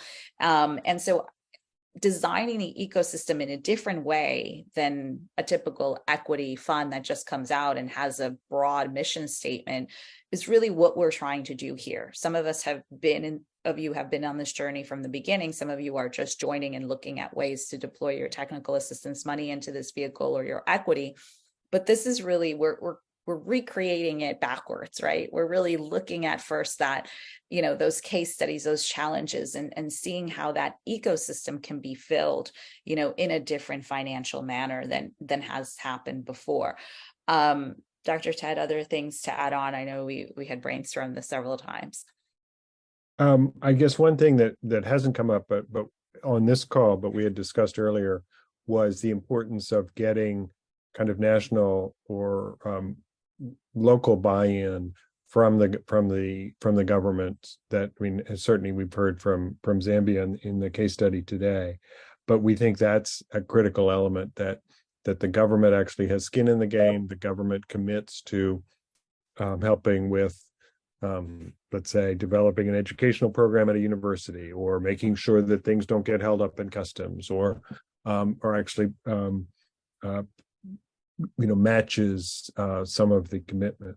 Similarly, the other thing that we've been talking about is the importance of metrics, kind of real-time monitoring. Are we making the improvements that we want? And we've certainly seen from the Kids OR example and from Rebecca Richards-Cordum Nest example how closely they work on the ground to make sure that the ORs are working appropriately and the machines are fixed. And tracking uptime and downtime. So we envision that would be a routine part of the investments we make, so that we can report back to our donors and investors that yes, we're seeing real change and real improvement with this effort. Over. Gerhard. If I could just put a pin in that, Ted, that's both of your points are so absolutely critical, and have been a failure in the past. Particularly the private sector and government have walked down separate paths in the past. This cannot be solved by private sector alone. It cannot be solved by public sector alone. We do need to learn to work together more. We do need to learn to trust each other. That's a long pathway, but we've got to do it, and it is doable. Secondly, metrics, the ability, entrepreneurship is about changing as one moves along, as one learns. Too often, we've talked about technology transfer from the global north to the global south. The real innovation happens on the ground, and it's investing in local people and local entrepreneurs who can adapt and change in real time as they learn. And Rebecca, when I heard you talk about the equipment, the machinery, and etc. I'm also aware of the fact that, and you're more aware of this than I am, surely. the innovation and technology that's happening on the ground in Africa, in Latin America, in Asia, in the global South, that has delivered better, faster, cheaper results than the historic asset-heavy or technology that we invested in the past. And so, working with hand in hand with public sector, with government, supporting local entrepreneurs that can pivot and re-engineer on the ground, I think is critical for long-term success. Thank you. Gerhard, others to comment? I can comment on the structure if you'd like some input. If with Annie involved, I know it was done well. So, and I mean that sincerely. Now, just looking at the structure, it's actually similar design to Conscious Capital. However, there's something that our lawyers put in place is what we call a corporate breaker, and it serves two functions. One is that, I mean, at least for all of the funds and SPVs that we set up to make investments in companies, the partners have agreed of those vehicles to direct 10% of the profits back to the public benefit corporation that we have, which has 501c3 status and also consultative status with the UN ECOSOC, incidentally. So all the partners have agreed to that, and the money actually flows. What we said back to the corporate breaker, which is owned 100% by the 501c3 public benefit corporation, and then that money can flow up back to the nonprofit, or you can make further investments in areas like tech transfer, et cetera. Innovation on the ground, as Gerhard mentioned. There's also another function of it, which is that you can prevent the 501c3 from being jeopardized because it could result in an unusual business activity if money is flowing back, assuming if you want money to flow back to the 501c3. So if you insert a corporate breaker, then the 501c3 is actually owning a vehicle which is getting a return, even though it has been designed for philanthropic purposes. And then when it trickles, when that 501, that corporate breaker is actually on the cap table, let's say, or another way to put it, or having membership interest in, let's say, the limited partnership that Gerhard described, it can have Class A or Class B interest, voting or non-voting, respectively. And then, so it's just another thing to consider if that's something, if it's of interest to the donors. I don't want to disrupt I just want to mention some of these things because sometimes designs are put in place and then after the fact, you might realize that you could be jeopardizing, let's say, the tax status of your vehicle, and then you got a real problem. Another point that was made, Gerhard made it, was that, you can set up these vehicles in various jurisdictions and depending upon there's various reasons to doing that, as I think that's what he said. And we have partners on the ground in that do this in Luxembourg and Liechtenstein and Singapore and the US. I don't want to again complicate things, but ultimately, for whomever is deciding where this is going to be set up, I'm sure they know how long things take and the time to get these structures set up and the cost of doing so. If additional information is if someone needs or a potential partner on the ground, I'm happy to provide that information. We've looked at it for our own purposes, and the setup time can be 2 weeks versus 2 months. It also depends upon who's doing the work and how much money the fund is going to actually have. So 150 million, you can get some attention. Luxembourg, if you have the right relationships. 500 million, you certainly can. And that typical process can be around 6 weeks to maybe 2 months. But don't quote me. I'm not. It's different in different places. But more importantly, what I would look at is tightening up this model a little bit, the structure, and thinking about what you want the 501c3 ultimately to achieve if it's more than just, you know, giving money away, right? Yeah. So Robert, you I can just get want really to, creative. sorry, I don't mean to stop you, but I saw that Gerald had a hand up Sure. and he exited. So before he leaves, I just wanted to see what his question was. Yeah, hello everybody.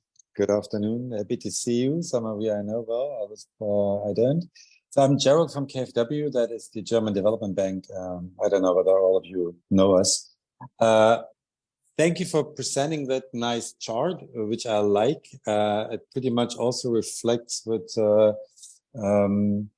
you just said from Cautious Capital. So this is actually a structure which we also like to use and which we already use. So I think if this matures further, we are happy to also talk to those of you who would like to have some more insights.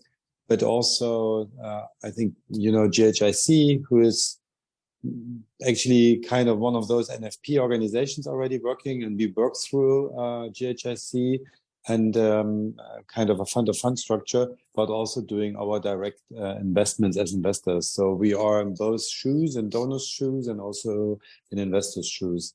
So I like to see that actually. Great. So no question, more comment. Thank you, Gerald. We're really looking forward to, you know, working with you on this fund of funds.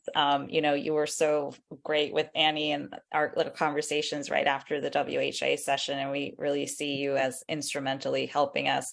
You know, to recap on, you know, to those just joining, we do foresee this as a fund of funds of 500 million, 100 million in technical assistance, 400 million in equity to support that healthcare ecosystem. Softly, we have 150 million raised to date. So, you know, we do want to, and those are soft commitments because they come more from the philanthropic side. And also, you know, others who, you know, we want to get the structure right, because I was part of many initiatives, including raising the Girls Education Fund for Africa that USAID deployed. It was a great initiative, but it was turned over to Palladium, and instead of, you know, potentially a more vertical manner of being turned over to, you know, an equity manager. Gerhard, I know you were part of that structuring. It was great, and a lot of great impact for girls' education into Africa. More could have been done because it's a 40% overhead that is taken from the implementer. So, you know, and I know, you know, you have KfW successfully looked at so many funds, including Annie. So I want to really turn it over to Annie. You know, you really, you know, have helped, you know, get us going in kind of this fund of fund structure, and really, you know, already are deploying such a successful fund on the ground.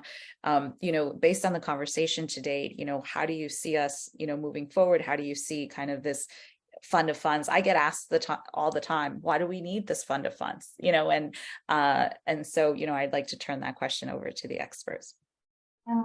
Is it helpful to show the slides that I sent you along? I think I sent them to everyone. Taylor or Francesca, maybe if you can display them. Okay. So what I'll go through is just a few slides to discuss our fund as a case study of an example of the types of fund the facility could be supporting. Move to the next slide, please. And this is really positioning us in the ecosystem. So our fund, we're currently targeting 100 million. We started out, you know, hoping to have a larger fund, but I think that's probably where we'll end up. Our final close is in in September. We've just pushed it back. And what we were able to do for our fund is to structure it so that we're able to offer investors enhanced upside and 30% downside guarantee.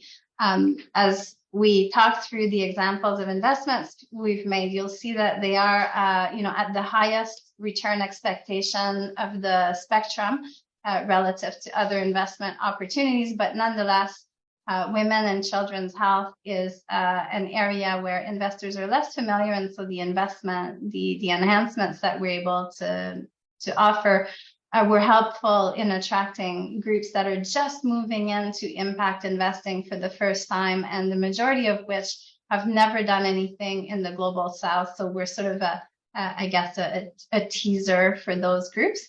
And we also have some groups like KFW that have deep expertise and a long track record in this sector. A little bit more about our strategy. We focus on sexual and reproductive health, maternal, newborn, and child health. We also invest in opportunities that address non-communicable and chronic diseases like cancer, cardiovascular health, and also health infrastructure software, everything done with a gender lens. And so that brings us in areas like digital tools, diagnostics, medical devices, and therapeutics. And for our fund, we're an impact fund, so we have specific impact targets for each investee, and at the fund level, we'll be targeting 400,000 lives saved and 8 million lives improved. A little bit more about our ecosystem positioning, moving kind of on the right side of the slide. If you think about what it takes to deliver healthcare, you need a physical health delivery system, and I think we saw a great example in the ambulance case study earlier for the Zambian market. You also need tech-enabled healthcare delivery. Think about that as telemedicine type of applications. And in both those cases, then these tend to be a little more localized, I would say, or certainly the better solutions that I see. They're not areas that we will invest in directly, but we will partner with those groups. They tend to be very locally driven types of plays because each market is so different that you need a ton of localization and specific approaches. The other piece that we see is financial access. So if you think of that as everything else that it takes, so insurance, tax, small business financing, education, et cetera. Again, very localized priorities. And where we fit in is more on that global health technology side. So when you think about new medicines, new medical devices, new diagnostics, we'll see a couple examples later on. But that's where we fit, where these technologies, they always require, in my view, to scale optimally in local markets, a local entrepreneur that is helping with the scaling up, whether they're ultimately an employee of the company or a partner, if you think about a distribution partner. But these are technologies that tend to be relevant across market types. So we'll see an example with a fetal medicine ultrasound software system where, scanning a baby using ultrasound is actually pretty similar from a software point of view, whether you're, in Northern Canada, New York, or Zambia. The piece that I wanted to highlight here is what our biggest challenge. We really have two, I think, that the facility can help solve for. One is fundraising, to give you a sense of what it takes to raise a women's and children's health technology fund with an African impact thesis. We've talked to well over 1,500 different investors and connectors over the last 3 years, and we're at about 70-80 million raised. So it's taken a lot of time. And what I was telling Joanne is, we're accepting very small investment sizes in some cases, $250,000 to $500,000. And it's really hard to get to a vehicle of significance. And this is where we have a guarantee that brings us up to 200 million if we had the capital to raise and a huge pipeline of opportunities. The other challenge that we have is access to technical assistance and growth partners, entrepreneurs on the ground that can be leading the local strategies in partnership with the investee companies that we finance. Moving to the next slide. A bit more here on fund of funds. It's a bit of an eye chart, but for those who are interested, I'm very happy to circulate the deck afterward. The opportunity here to invest through funds or funds of funds is really quite significant. And again, we're one kind of fund, but there's lots of others that are deeply relevant, focusing on the other aspects of delivering healthcare and financial empowerment.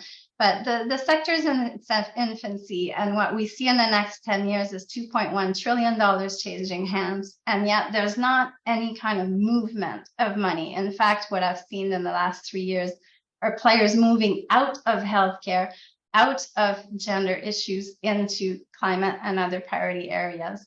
And yet, if we had the opportunity to build a track record of success in this sector, we know that there's lots of money that could join all of us who are the early players. We can also, if you invest through a fund or a fund of funds, that allows you to not have to pick which social priorities you want to go into, because this portfolio of funds and funds of funds will pick and invest at different aspects of the issue. For example, I have very good friends that run funds that are focused on local entrepreneurs. I have some friends who are focused more on healthcare delivery, infrastructure, energy, and a fund of fund structure has the ability to target multiple priorities. You also get the multiplier effect, whereas each investor, if you invest in one investment, a fund can do 10 to 15, and a fund of fund can do 10 to 15 funds. So you see that you have the ability to achieve a lot more through pooled vehicles.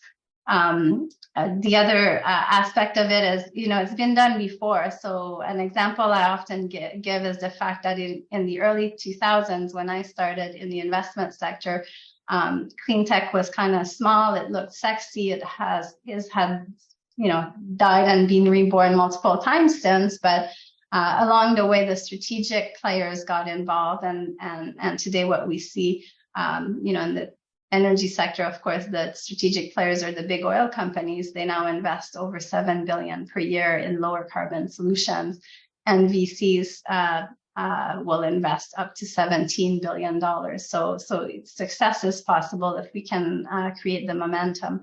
And finally, I'll just speak a bit to the ecosystem building. By having a larger fund of fund, you create these opportunities like what we were talking about earlier today, where you have KidsOR that are, an implementation partner, probably more financed by the technical assistance facility, where we invest in technologies that could be useful to those groups, or to a group like Nest 360 that does the distribution. And so it's really, having these larger pooled vehicles offers that opportunity for those natural connections that lead to greater impact. Next slide. So I'll just end with two examples. So this examples from our portfolio is a virtual tumor board and cancer care clinical decision support tool. What it offers is the opportunity to bring multidisciplinary cancer practitioners onto a software platform that allows them to do these consultations that allow for a determination of a more optimal treatment than just one doctor in one hospital could come up with. These can be run within a health system, so a network of hospitals, let's say in the US or in Turkey or in Afghanistan, where the company already operates, but it can also be across countries. It can also link, a central university hospital with community hospitals.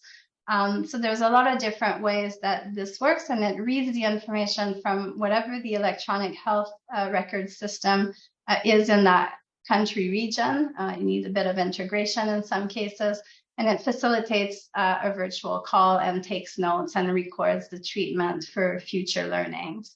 It also brings up medical information on new clinical trials, which can be helpful for more challenging cancers and help link doctors to researchers and different hospital networks. The company, our investment is going to scale up the company, and we're helping them enter the Canadian market, at least 2 African countries, and probably expand as well to India and other countries in Southeast Asia. The technical assistance dollars that are needed to really enable this are long-term financing for some of these applications where governments are perhaps not yet ready to finance them. So if a technical assistance facility was available, you could easily set this up for a reasonable amount of time to really prove out the usefulness of the approach. We also need links to international hospitals that want to be supporting local health centers. And so it's really linking, let's say, a cancer center in Boston with a cancer center in Zambia, and creating that approach in the cloud where collaboration can occur for broader training. And that's also inclusive of the more localized health centers. And the other opportunity, the final one on the list, is to create programs that are cancer specific. So this could be around breast cancer across multiple different countries within Africa, or multiple different regions within one country, or it could be around childhood cancers. The company is set up to support all of these types of effort, but financing, expertise, and connections are required. Moving on to the second case, and I'll just end there. This is more in the newborn child health space and maternal health as well. This is a piece of software that was created to optimize the reporting approach for ultrasound care. So in the US, the way this is done is often an exercise when an anomaly is detected. The practitioner has to by hand write the findings. And so this allows to pre-populate the findings of an ultrasound through AI and intelligence. And at the same time as doing the quality control on each image that is being taken.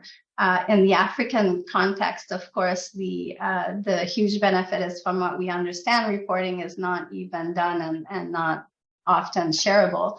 And so if a patient, particularly in places where you're paying out of pocket for ultrasound care, it's really disappointing that you don't have access to your data to see your specialist next, and you have to repeat this exam.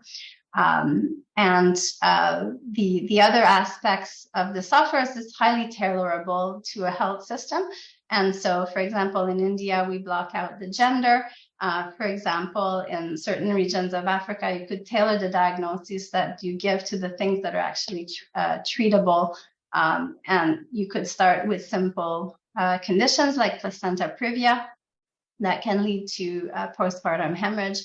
And then as the country grows and the health system gets more sophisticated, you can add more and more as you're able to actually treat those conditions. And this is a tool that can be used. It has two benefits. It was proven with a similar software that using ultrasound care during the treatment of the mother helps create a bond and care-seeking behavior, in addition to streamlining women that are that have higher risk to higher risk centers so that they can deliver safely at the time of labor. The technical assistance opportunities here are really investments in local software distributors and ideally connections to local entrepreneurs that want to be the distributor of those software. So I'm quite excited to speak again with Dr. Roma to connect with the nurse labor force locally, because they would be ideal business owners to launch this type of approach. We also need capital for research studies, and we also are looking for connections to train chains of ultrasound clinics in local markets to distribute the software and use it. And so I'll just pause there and can pick off the slides. But these are just a couple of examples of those kinds of technologies that are globally relevant, but would benefit from localization and partnerships, as well as financing for research and those kinds of activities. Thank you so much, Annie. And I think, one of the things that you emphasized is also some of that technical assistance that's needed in each of those verticals.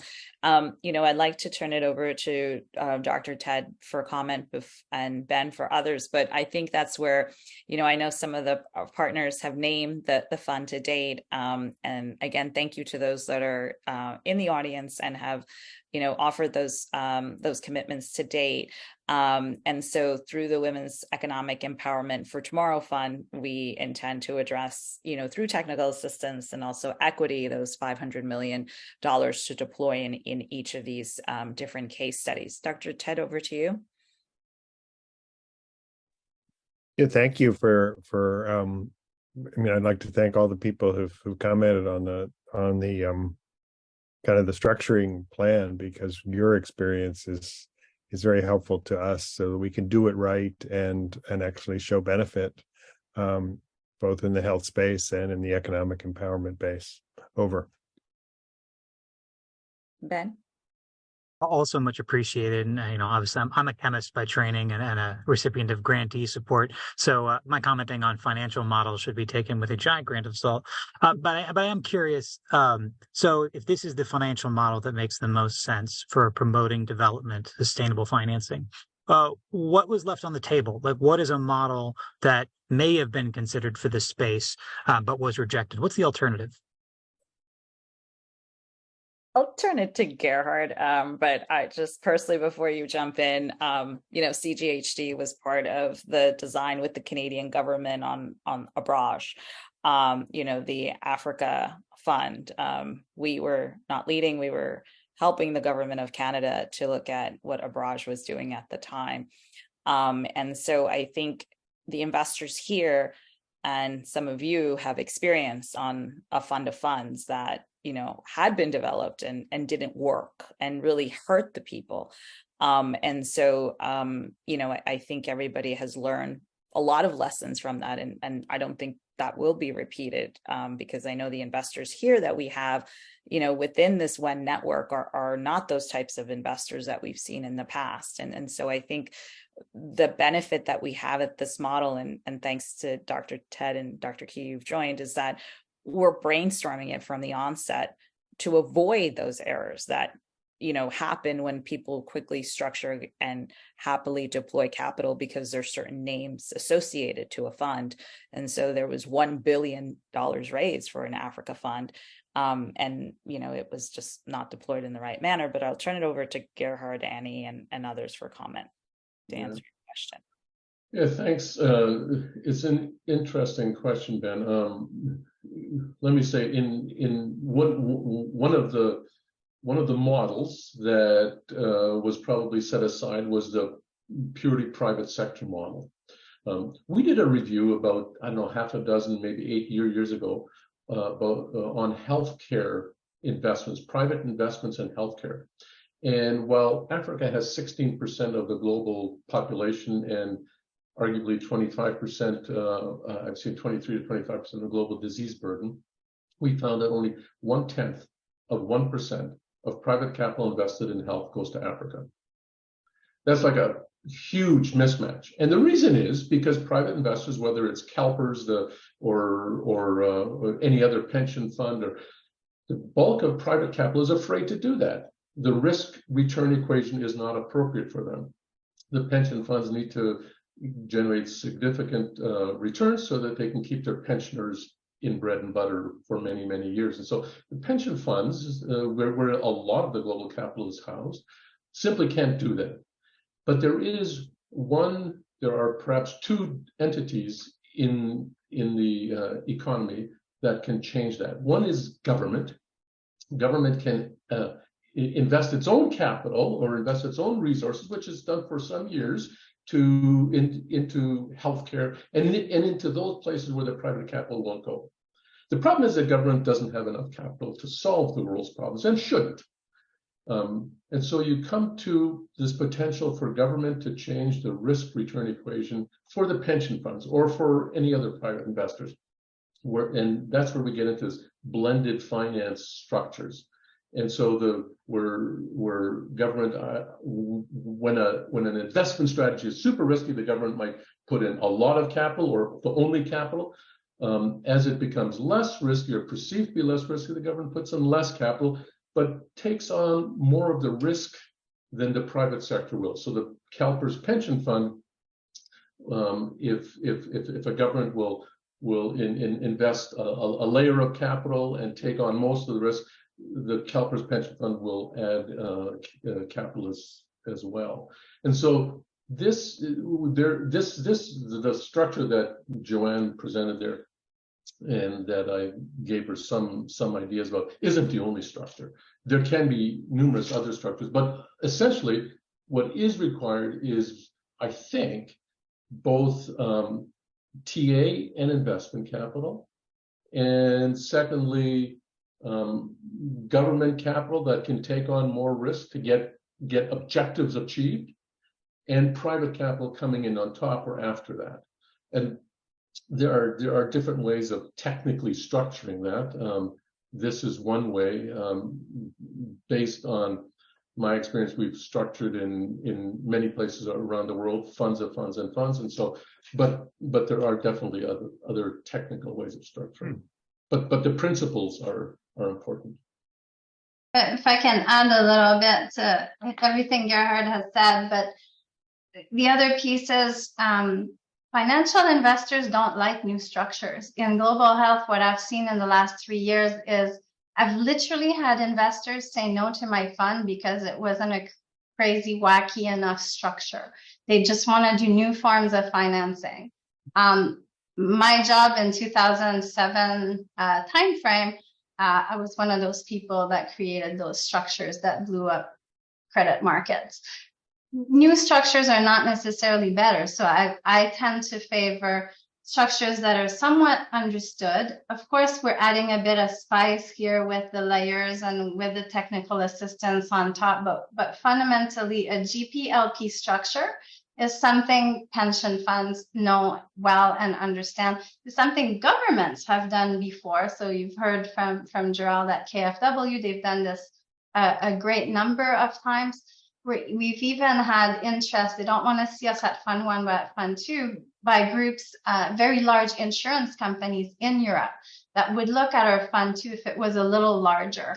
That's the other piece that fund managers like me also struggle with. We need to have a big enough fund to accommodate those bigger checks. And that's where the fund of fund can unlock things. But to give you points of success with this structure, the Canadian government has launched 2 very large funds of funds programs. We're on the 3rd now. They have their issues. The money, goes to the same individuals. Fundamentally, they just need those programs to be bigger. But the very first time this was done, the government put in 350 million. The fund of funds raised 1.3 billion. The second time around was 450. 1.7 billion raised for fund managers. And the latest one, maybe Gerhard will know the stat, but I think it was also 450 million, and it's in the range of 1.5-2 billion once it's finally closed. And so you see that the structure can have a ton of success mobilizing the private sector. It takes time, but it has a chance of success. And I think what I particularly like about the structure Joanne has there is that the donor capital ideally will be recycled to bring in more private sector dollars over the course of time. So you could have a Fund 1, a Fund 2, a Fund 3. Fund 1, it's a small crowd. It's the really committed. It's donors, foundations that invest their endowments for impact. Fund 2, you start to, maybe at Fund 1, you bring in a few new players. Fund 2, you bring in more, and so on and so forth. Because we really have to crack the nut of that $2.1 trillion that's changing hands. Let's try to bring a little bit for healthcare and women's empowerment, because without intervention, that money doesn't know how to do this. Often that's the thing, right? We have to provide these training wheels, and our fund is an example of a training wheel where we do the global piece, but we keep investors where they're comfortable, where there's a track record of North America, Europe returns. Like we're one example, and then other examples will do different parts of the ecosystem, and hopefully we can partner with those groups. I see Gerald's hand is up.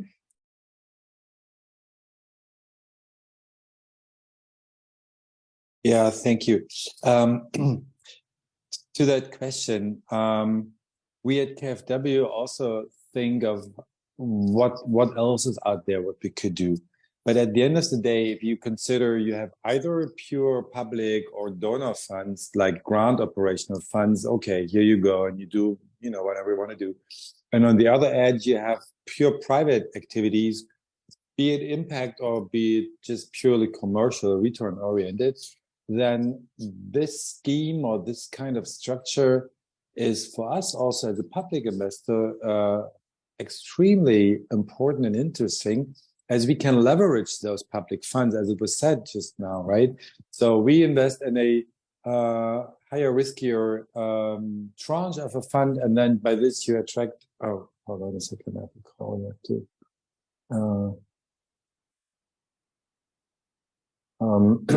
And then you leverage those funds. The other thing was said, I mean, right now, these days, we're in discussion with the German government that also our government would like to see more platforms or more fund of fund structures instead of individual approaches by us to the government or by our own management to invest into 1,000 little individual schemes, but have more accumulated fund of fund structures, which, you know, was all the upsides Gerhard was just mentioning. Right now, there's an initiative out there. It's public. You can, I shared it with Annie and Donna. They can forward it to all of you then. The Japanese government, under their G7 presidency, came up with a document or an initiative called the III for Global Health Initiative, which is impact investment initiative, which exactly has the idea of raising private capital and to combine it with public funds for global health in general. And we are now consulting the government to have this vision on it, with especially with regard to the fund approach of how the fund's GPLP structures work. And actually very funny that your presentation or your scheme, what you just showed here, is exactly or almost identical to a scheme we were just drawing these days to give it to our government and say, look, this is how this should look like for our activities in Germany as well. So just like also really based on the experiences of Abraj and but also the good experience we have had as KfW over the last 20 years in impact funds of those types. Yeah, no, thank you. And I think the power too of this fund of funds is actually the beauty that you know, some of you, you know, the WEN network or previously CGHD has worked with for over 10 years. And so some of our both women philanthropists and investors that, you know, we see coming to this Women's Economic Empowerment Fund, and thank you, Dr. Ten and Dr. Key, for all of your advice on structuring it, has been essential in really deploying and really activating some of those philanthropic networks for this fund of funds. And as Annie was saying, you know, we're familiar, you know, with raising technical assistance money, CGHD, of 150 million, but if you're going to go and raise 150 million, 500 million is kind of better. And we're already at soft commitments of 150. So getting to 500, hopefully with the help of this WEN network, will be easier so we can, you know, deploy that funding into the case studies that we've discussed, you know, in the earlier section. Gerhard, I know you had a comment. Well, three things, and I'll try to make it quick, pop to mind based on Ben's question and Jerry's response there. One is it's important that we focus on investment, not on donation. We have to change the giver-receiver relationship. We have to move to a relationship of equals. An investment relationship is a codependent relationship where if I invest, I need the investee to be successful in order for me to get the capital back. That investee needs capital in order to generate that success. And so it's a fundamentally more equal relationship. So that's really important. It's got to be investment, not just donation. Secondly, we're focused on women here. I've been 30 years in private equity in emerging markets, and goodness, women make up half the population in the world. But there were no private investment funds in most of the emerging markets run by women. And very few invested in companies that were designed to support women. It was very much a man-controlled world. That's changing. Gladly, thankfully, that's been changing over the last, I don't know, dozen years, maybe less, maybe half dozen years. And so we've got to step on the accelerator there and charge up those investment structures, those investment funds, the women entrepreneurs or the entrepreneurs that will empower women. And then finally, Jerry mentioned fund of funds. It's really important, or maybe it was you, Ben, somebody mentioned fund of, it's really important when you invest in funds of funds, when you create a fund of funds to invest in local funds, you're empowering the local financial infrastructure. You're respecting local leaders to invest in companies in their regions, in their countries, as opposed to flying from New York to Lusaka or wherever and picking off a company, flying home and praying for the best. Fund of funds give you broad reach and allow you to support and build up local strength, local financial infrastructure. And that's really important. Gareth, I see a question. Yep. Lower hand, there we go. Yeah, I'm just interested on that last comment, Gerhard, on investment and donation. I mean, looking at our own operation and the kind of money you're talking about, Joanna, I mean, I'm not saying this is what you should do, but you know, for 100 million, just because you're talking big money, for 100 million pounds, we would be able to deliver huge systematic change. And I won't go into the details, but we're talking about 40-50 billion dollars worth of economic benefit, training 2,000 engineers, female engineers, talking about 200,000 operations a year on children. What I don't understand though, for that kind of investment, what do you mean, Gerhard, by we shouldn't donate, but we should look for investment? With that example, where would you look for your investment back? What are you looking for? You know, if you pick a proven track record operator like Kids-O-R, for example, funded our work, we've guaranteed, because we've got a proven track record, significant returns on investment in terms of economic benefit, huge disability prevention, huge life-saving work, huge concentration around female engineers, and providing service plans that lasted 10 years, a fully sustainable approach. What do you mean when you say you would want an investment back? I don't get that. The important thing with investment is a relationship of equals. We've heard many times from people in Latin America and in Africa, your donations are killing us. We want you to invest in our people, in our businesses. And I don't mean that donations don't have a place and that training doesn't have a place. It absolutely does. But we need to engage with from a level of respect and equality. And you ask, what kind of investment do we need back? There is arguably about $350 trillion of capital in the world.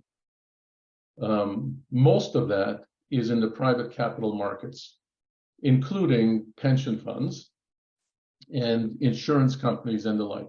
If we are to harness that as opposed to just donations, we can harness, $350 trillion, but we can harness a whole lot more capital to address the challenges, the global challenges in the world, as opposed to the just the donation capital. The governments don't have enough capital. The private foundations that do the donations don't have enough capital. And so it does really require a rebalancing of the economy to achieve.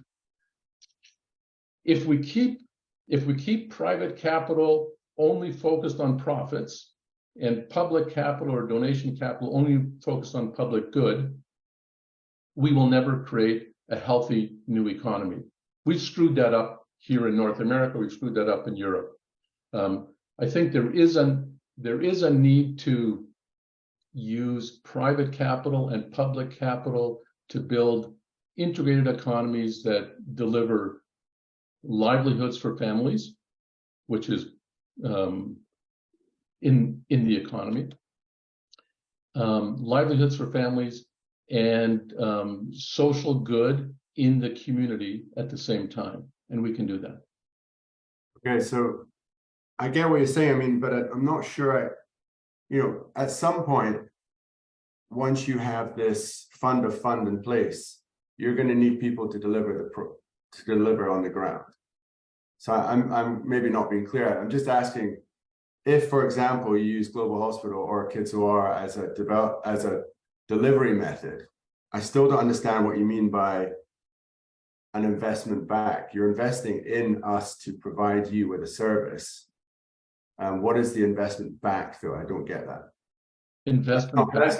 Let's not call it a donation. Let's say like we're delivering a product that you're not in a position to do, but we can. So what is the investment back? Investment back. Is that what you meant? Well, if we're not talking about donation, you talked about a donation as in funding a program or funding an initiative or investing in infrastructure, or investing in people, human resources, whatever it is that the fund of fund decides to back or to invest in. I'm just not sure I entirely get what you mean by having it back. We're not going to give donations, we want investment. We're going to give investment that's on an equal ground. I don't know. No. So yeah, it's private capital investment. That's what this is. This fund of funds is not at least my understanding, is that this fund of funds is not a donation vehicle. It's not a vehicle that will flow donations to, I don't know, to governments or to. So just to reposition wording for everyone, I think, sometimes we do donations, and I know, Gerhard, you work with the Sisters of Calcutta and Mother Teresa herself. So you very, have donated a lot of your time throughout the past. I think when we talk about technical assistance, case studies need that type of technical assistance. I think donation and some of you speak about it from an investment lens, and some of you speak about it from a philanthropic lens. And I guess what we're saying, and I don't want to put words, Gareth or Gerhard in your mouths, but I think what we're all mutually saying is that we want to have a symbiotic relationship where we're working together, right? As we're co-developing. So if we're providing technical assistance into a project, say Zambia or say Kids OR, we're co-developing, we're co-holders and co-actors in kind of what we're deploying on the ground. So, Kids OR, Global Hospitals is deploying that service. The investor is investing in the ecosystem, in the panels and everything, but we're doing it together with the government of Zambia, and not traditionally how I've seen done. And I don't mean to talk bad about Abraj, but sometimes I do. Is that the equity just comes in and they don't care what hospital, as long as the hospital makes profit. They had donation money or technical assistance money in that fund, and they just dumped it without consultation from kind of a larger spectrum of actors. So I'm just sort of redefining it. I think that's what you're both talking about, right, Gerhard and Gerhard? Right, we're just talking about the investment of private capital into businesses. Robert, I see your hand up. Yeah. Well, let me bring this to a positive place here. I mean, I've been hearing everything, all these comments, and the good news is that the right people are on the call to make something happen, and the capital has been circled, and you have these case studies that need philanthropy and some need investment, and there's going to be a lot more. So it doesn't sound to me like anyone's going to be left behind. Now, Gerhard makes a good point, is that, more money, is that it has been challenging for money to be directed to African health. I'll give you an example of this. In 2017, we put together an all-star team with a track record of over 20% a year for 6 years, audited with the biggest monthly drawdown of 5% in any given 1 month. Now, this is a family office's like dream, right? Low volatility, making 20%, highly visible management team. And the focus was solely on investing in African health, and we had a team on the ground. Now, we didn't put a big effort into marketing this, but we did have friends in high places at the institutions and also in families. And surprisingly, we couldn't get it funded. Now, we didn't spend a lot of time. We pulled back and said, let's start to fund individual companies. Now, the positive about this is that things have changed, right? The world is changing. There's more money being deployed towards areas of impact, and there's going to be more donors, and there's going to be more investors and more institutions that are feeling the pressure of having to allocate money. So while people on this call are starting to dip their toe, and a big one, into this area, there's going to be others around it. So one of the things that Gerhard, it's a good point that you made. I'd be curious to see that stat and what year that was, because I think you would agree also that times are shifting. And I also understand that, this is a fund of funds, and that there's going to be investing in businesses and return on those investments, and it's going to grow, et cetera. And the technical assistance arm is going to run alongside this, as I understand it. Well, the design of this, to actually the point that was made by Annie, is that yes, you can attract investors as well as philanthropists, and we've done it. We've pulled together about 16 million over the last 2 years that have been in our own capital that's been donated to different nonprofits.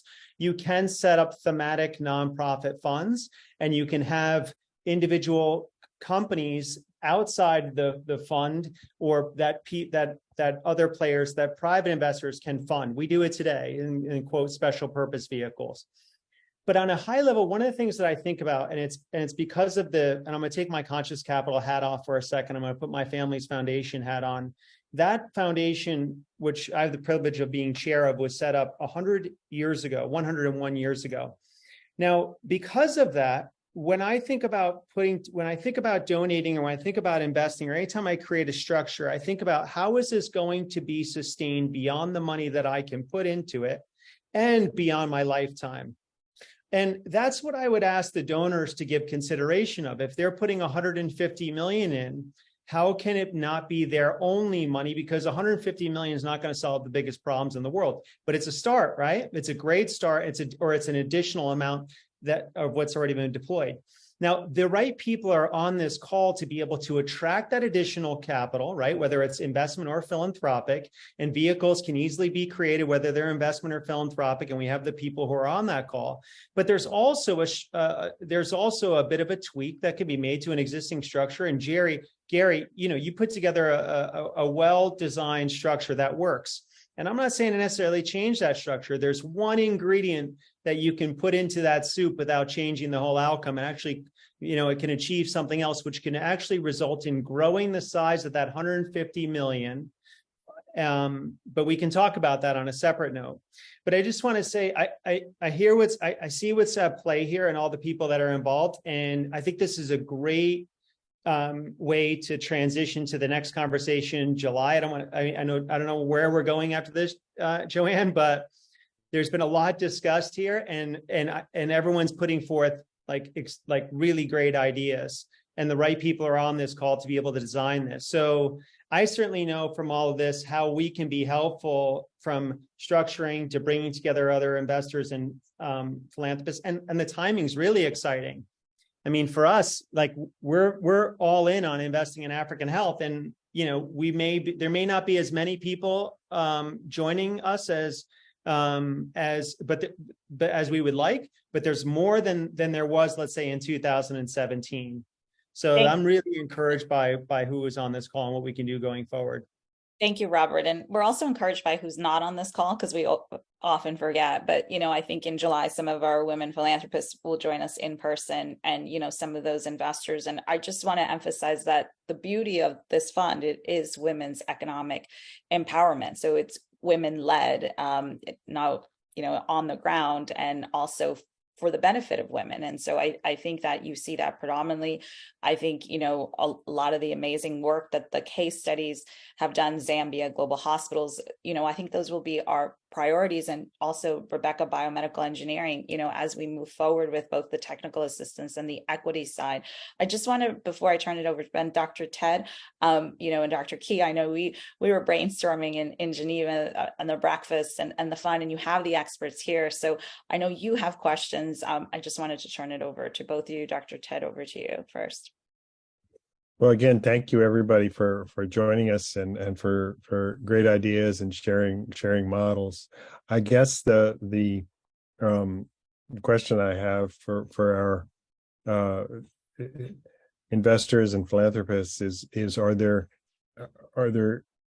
areas, are there any key things that we're missing in the structure that we've been putting forward, because we just want to make sure that we learn from mistakes that have been made in the past, successes in the past. So in terms of the structure and the way the fund would run, are we missing anything critical? Maybe I can just put in just one ingredient. Time is a finite resource. And when a fund manager, whether it's us or some of our other great colleagues that operate in other ecosystems or within our ecosystem, spend 3 to 4 years raising an investment vehicle, that's a lot of missed opportunity, I think. And in our case, both missed opportunity for return and health impact. And when you think of non-impact funds, if they miss out, okay, we don't get the next TikTok, but I would argue that none of us on this call really care, or at least I don't. My kids may say different, but when we look at during my time at GCC, I went through the bankruptcy process of about 10 companies and restructurings because they couldn't find money. One particular example that I thought was, well, they were all gut-wrenching, but this one was a company. They were active in 20 African countries with a knee joint prosthetic, and they were making money. They were doing well. They had to, over the time I was working with them, we had to shut them down, pull all the activities back in the US because they couldn't find any money. This was probably not an equity opportunity, but certainly there was an opportunity for a convertible grant. There was an opportunity for a long-term loan. And so time matters, because I think there's just a lot of opportunity that hopefully will not be missed. And in healthcare, it's people's lives that don't get to, we're looking for people to thrive, not just survive, right?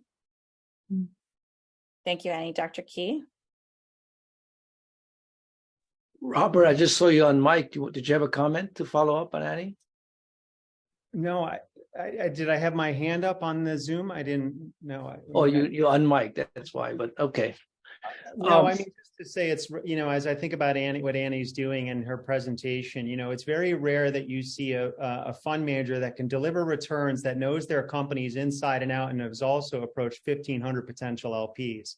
I mean, so Annie, and take time to design the structure. So really impressive. I mean, the one thing I would think about, and we design, and again, I don't know who's on this call that might be unhappy about this comment, but I'm going to share it anyway. We have at Conscious Capital, when we set up a fund, and we set up an SPV, you have the pie is getting split up, right? Those who raise the AUM, those who generate the investment return, those who manage the operations. Now, the one thing that we've been able to do, fortunately, is to build consensus, is that we say, okay, everyone, you're going to make a little bit less, and 10% is going to be directed to the nonprofit. Now, thankfully, fortunately, everyone has said, okay, we're agreeing to that. Now, the reason why I did that is because I want to see Conscious Capital's public benefit corporation being sustained without outside donations. And I want to, it's like as 10% of the profits of the for-profit are going back to the nonprofit, I can have confidence that, there is something, there's going to be continuous fuel going into this vehicle, right? Now, it's just something to consider for this fund-to-fund structure. What I mean by that is, and again, it can be for the next call, but you take a 501c3, and the way in which it's set up right now, it's just directing the money to the fund of funds, and that's it. It's gone, right?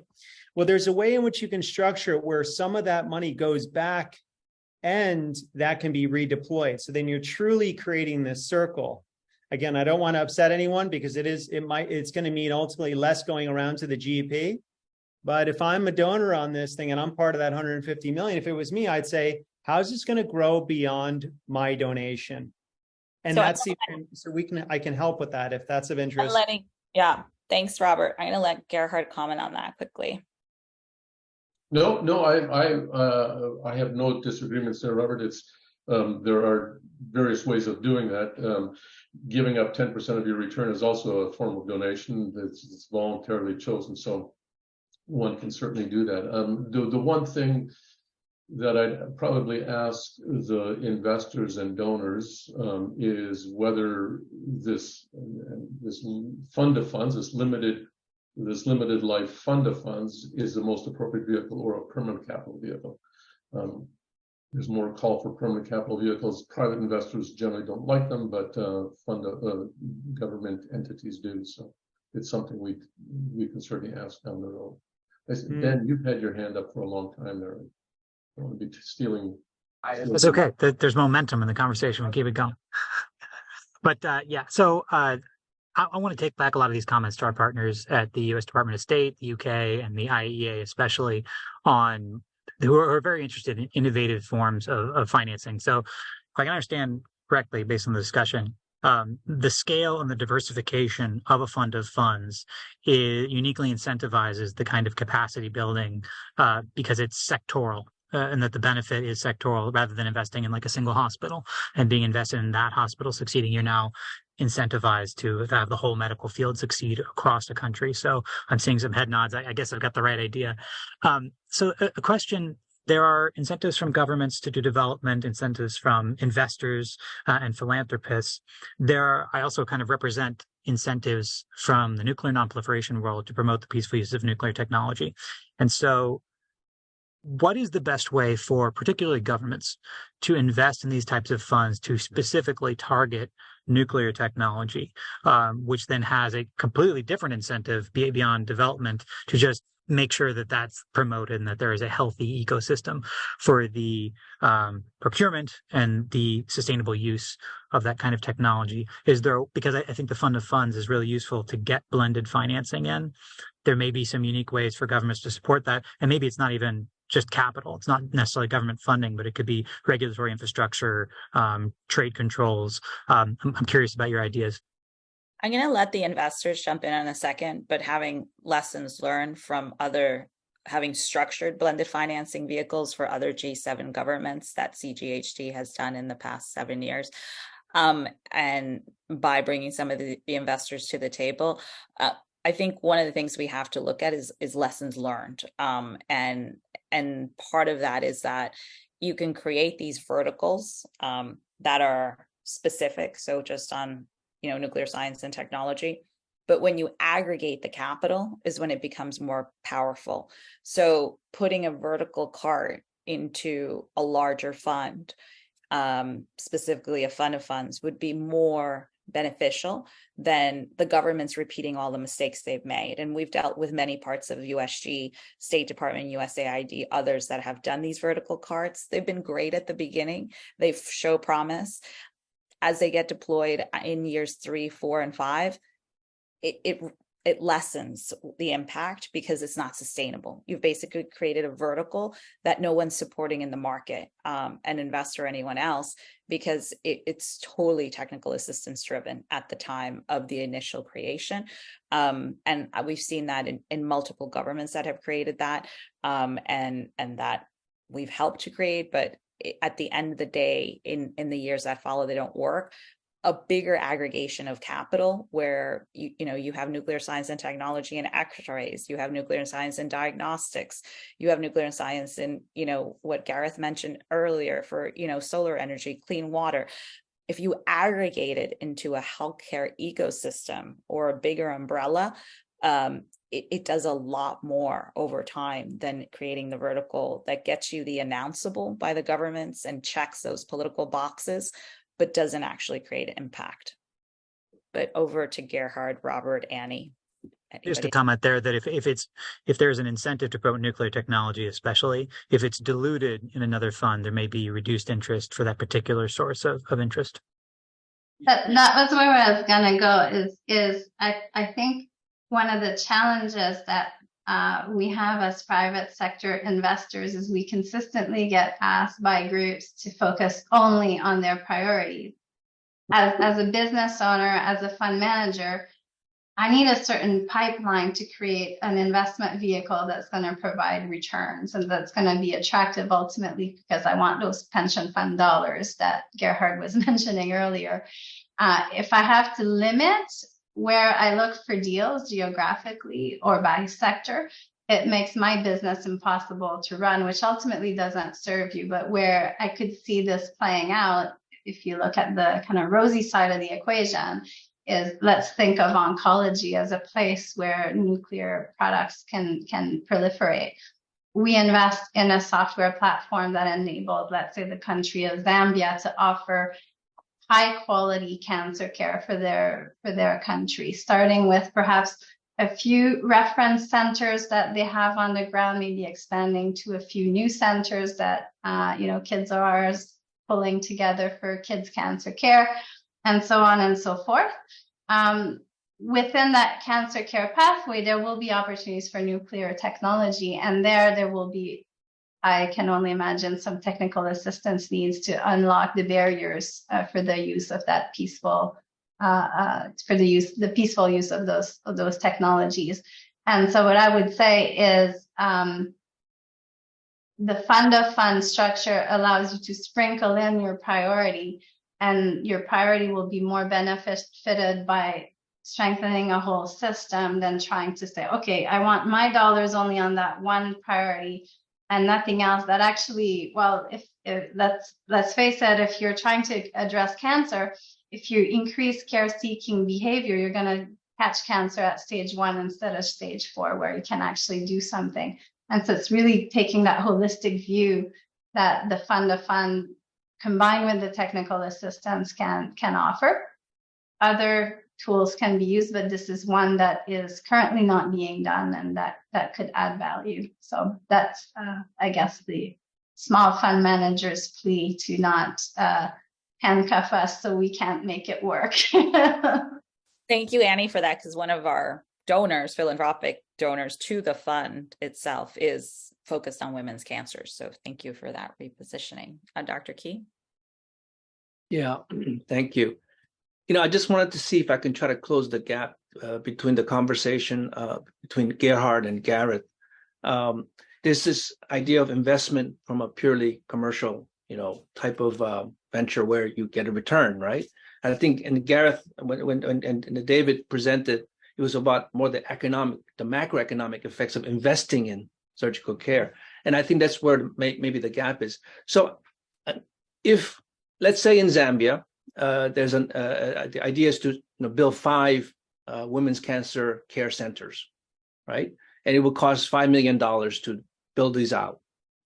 And Global Hospitals will not be the ones operating these facilities. If there's some women entrepreneurs who come together and saying, can we build these places out, run them? There'll be the government will pay for their services, and then be a contractor basically for the government, so that it becomes a business model. And they need someone to build out the hospitals. They'll come to Global Hospitals and says, here's $5 million, you build it out for us. And then they get the money from this fund, or a fund that's locally and so they get a return back once the hospitals are up and running.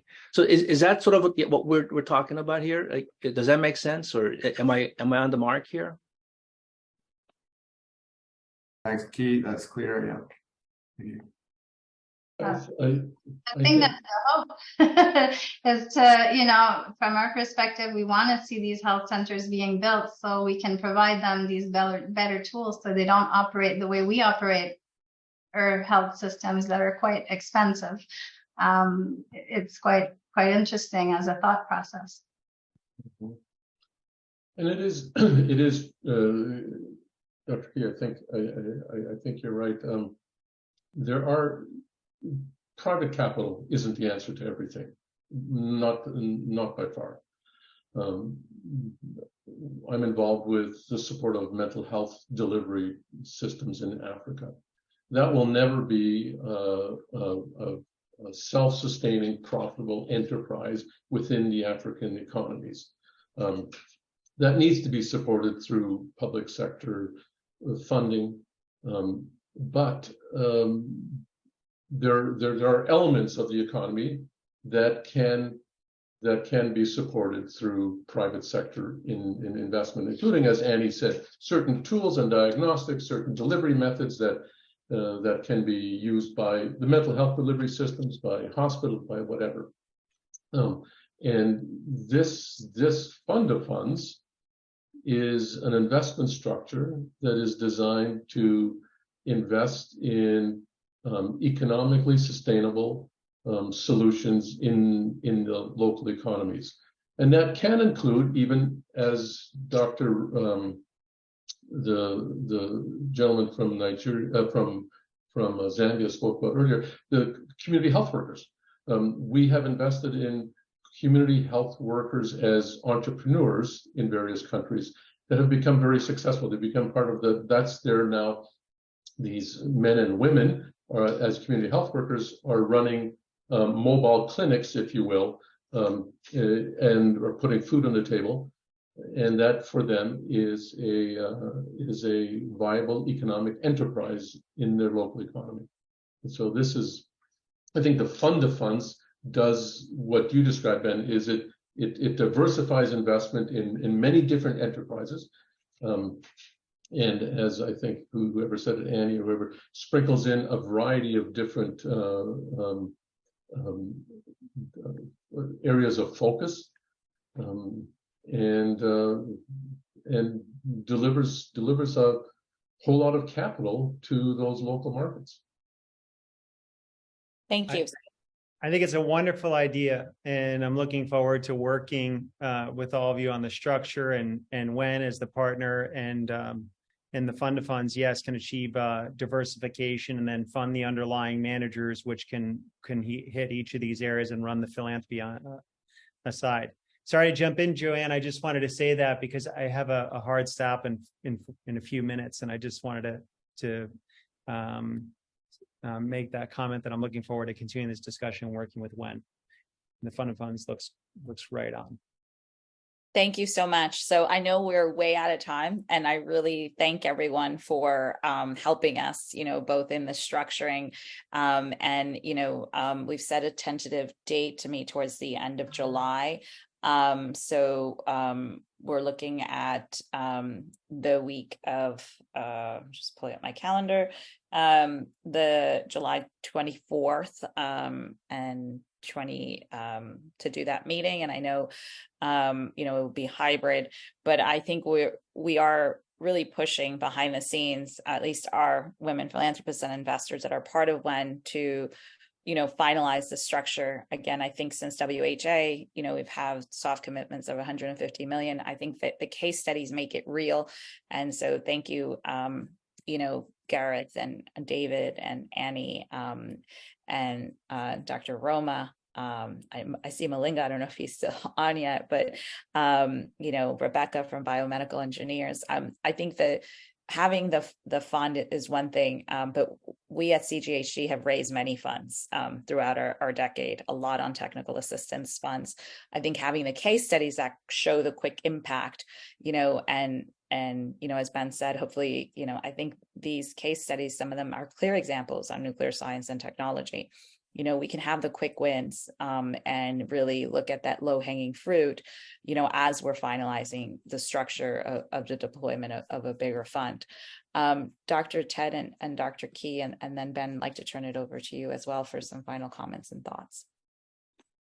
I just want to thank everybody for carving time out to talk, and to our presenters for great case studies, and to the investors and donors for their thoughtful comments. And I look forward to seeing you all again in July. Thank you. Yeah, same here. Just thanks everybody for all your time and interest. And the one thing that weaves us all together is seeing a better world where women are cared for as they should be, and empowered economically. So thank you. And I know, Gareth, did you have a sentence to say? I think you're unmiked. I wanted to just make sure. Well, I am unmiked, didn't mean to. I was saying it'd be great. Joanne, you mentioned some of the female philanthropists might be joining in July. Yeah, we're hoping to get them in person right now. I know they're on our live stream link listening to us, and so we're hoping to get them in person in July, but have been through this journey and other journeys with us. I think this one will be different, in which we will actually have, the capital deployed directly, and previous efforts has been deployed through third-party government agencies. So I think this is a different vehicle. Ben? I want to thank everybody. And if you haven't heard, we're going to be hosting the Sustained Dialogue for Peaceful Uses, hosting an in-person event in Ghana in a few weeks. This is the 19th to 21st. And we're hoping that those discussions will be similar and mutually beneficial. So we can look out for that, and I'll look forward to July. Thank you. Great. Thanks to everyone, and we'll be in touch with everyone, bilaterally, so that we can continue to develop this before we meet, and matching some of those commitments. So thank you, everybody. Thank you to my team, Francesca, Taylor, Irene, all the behind the scenes team, Ozzy, Alan, thank you. You guys have been up since like 4 o'clock in the morning. So thank you. Thanks, guys. You all, yeah. Thanks. Thank you, everyone. Thank you.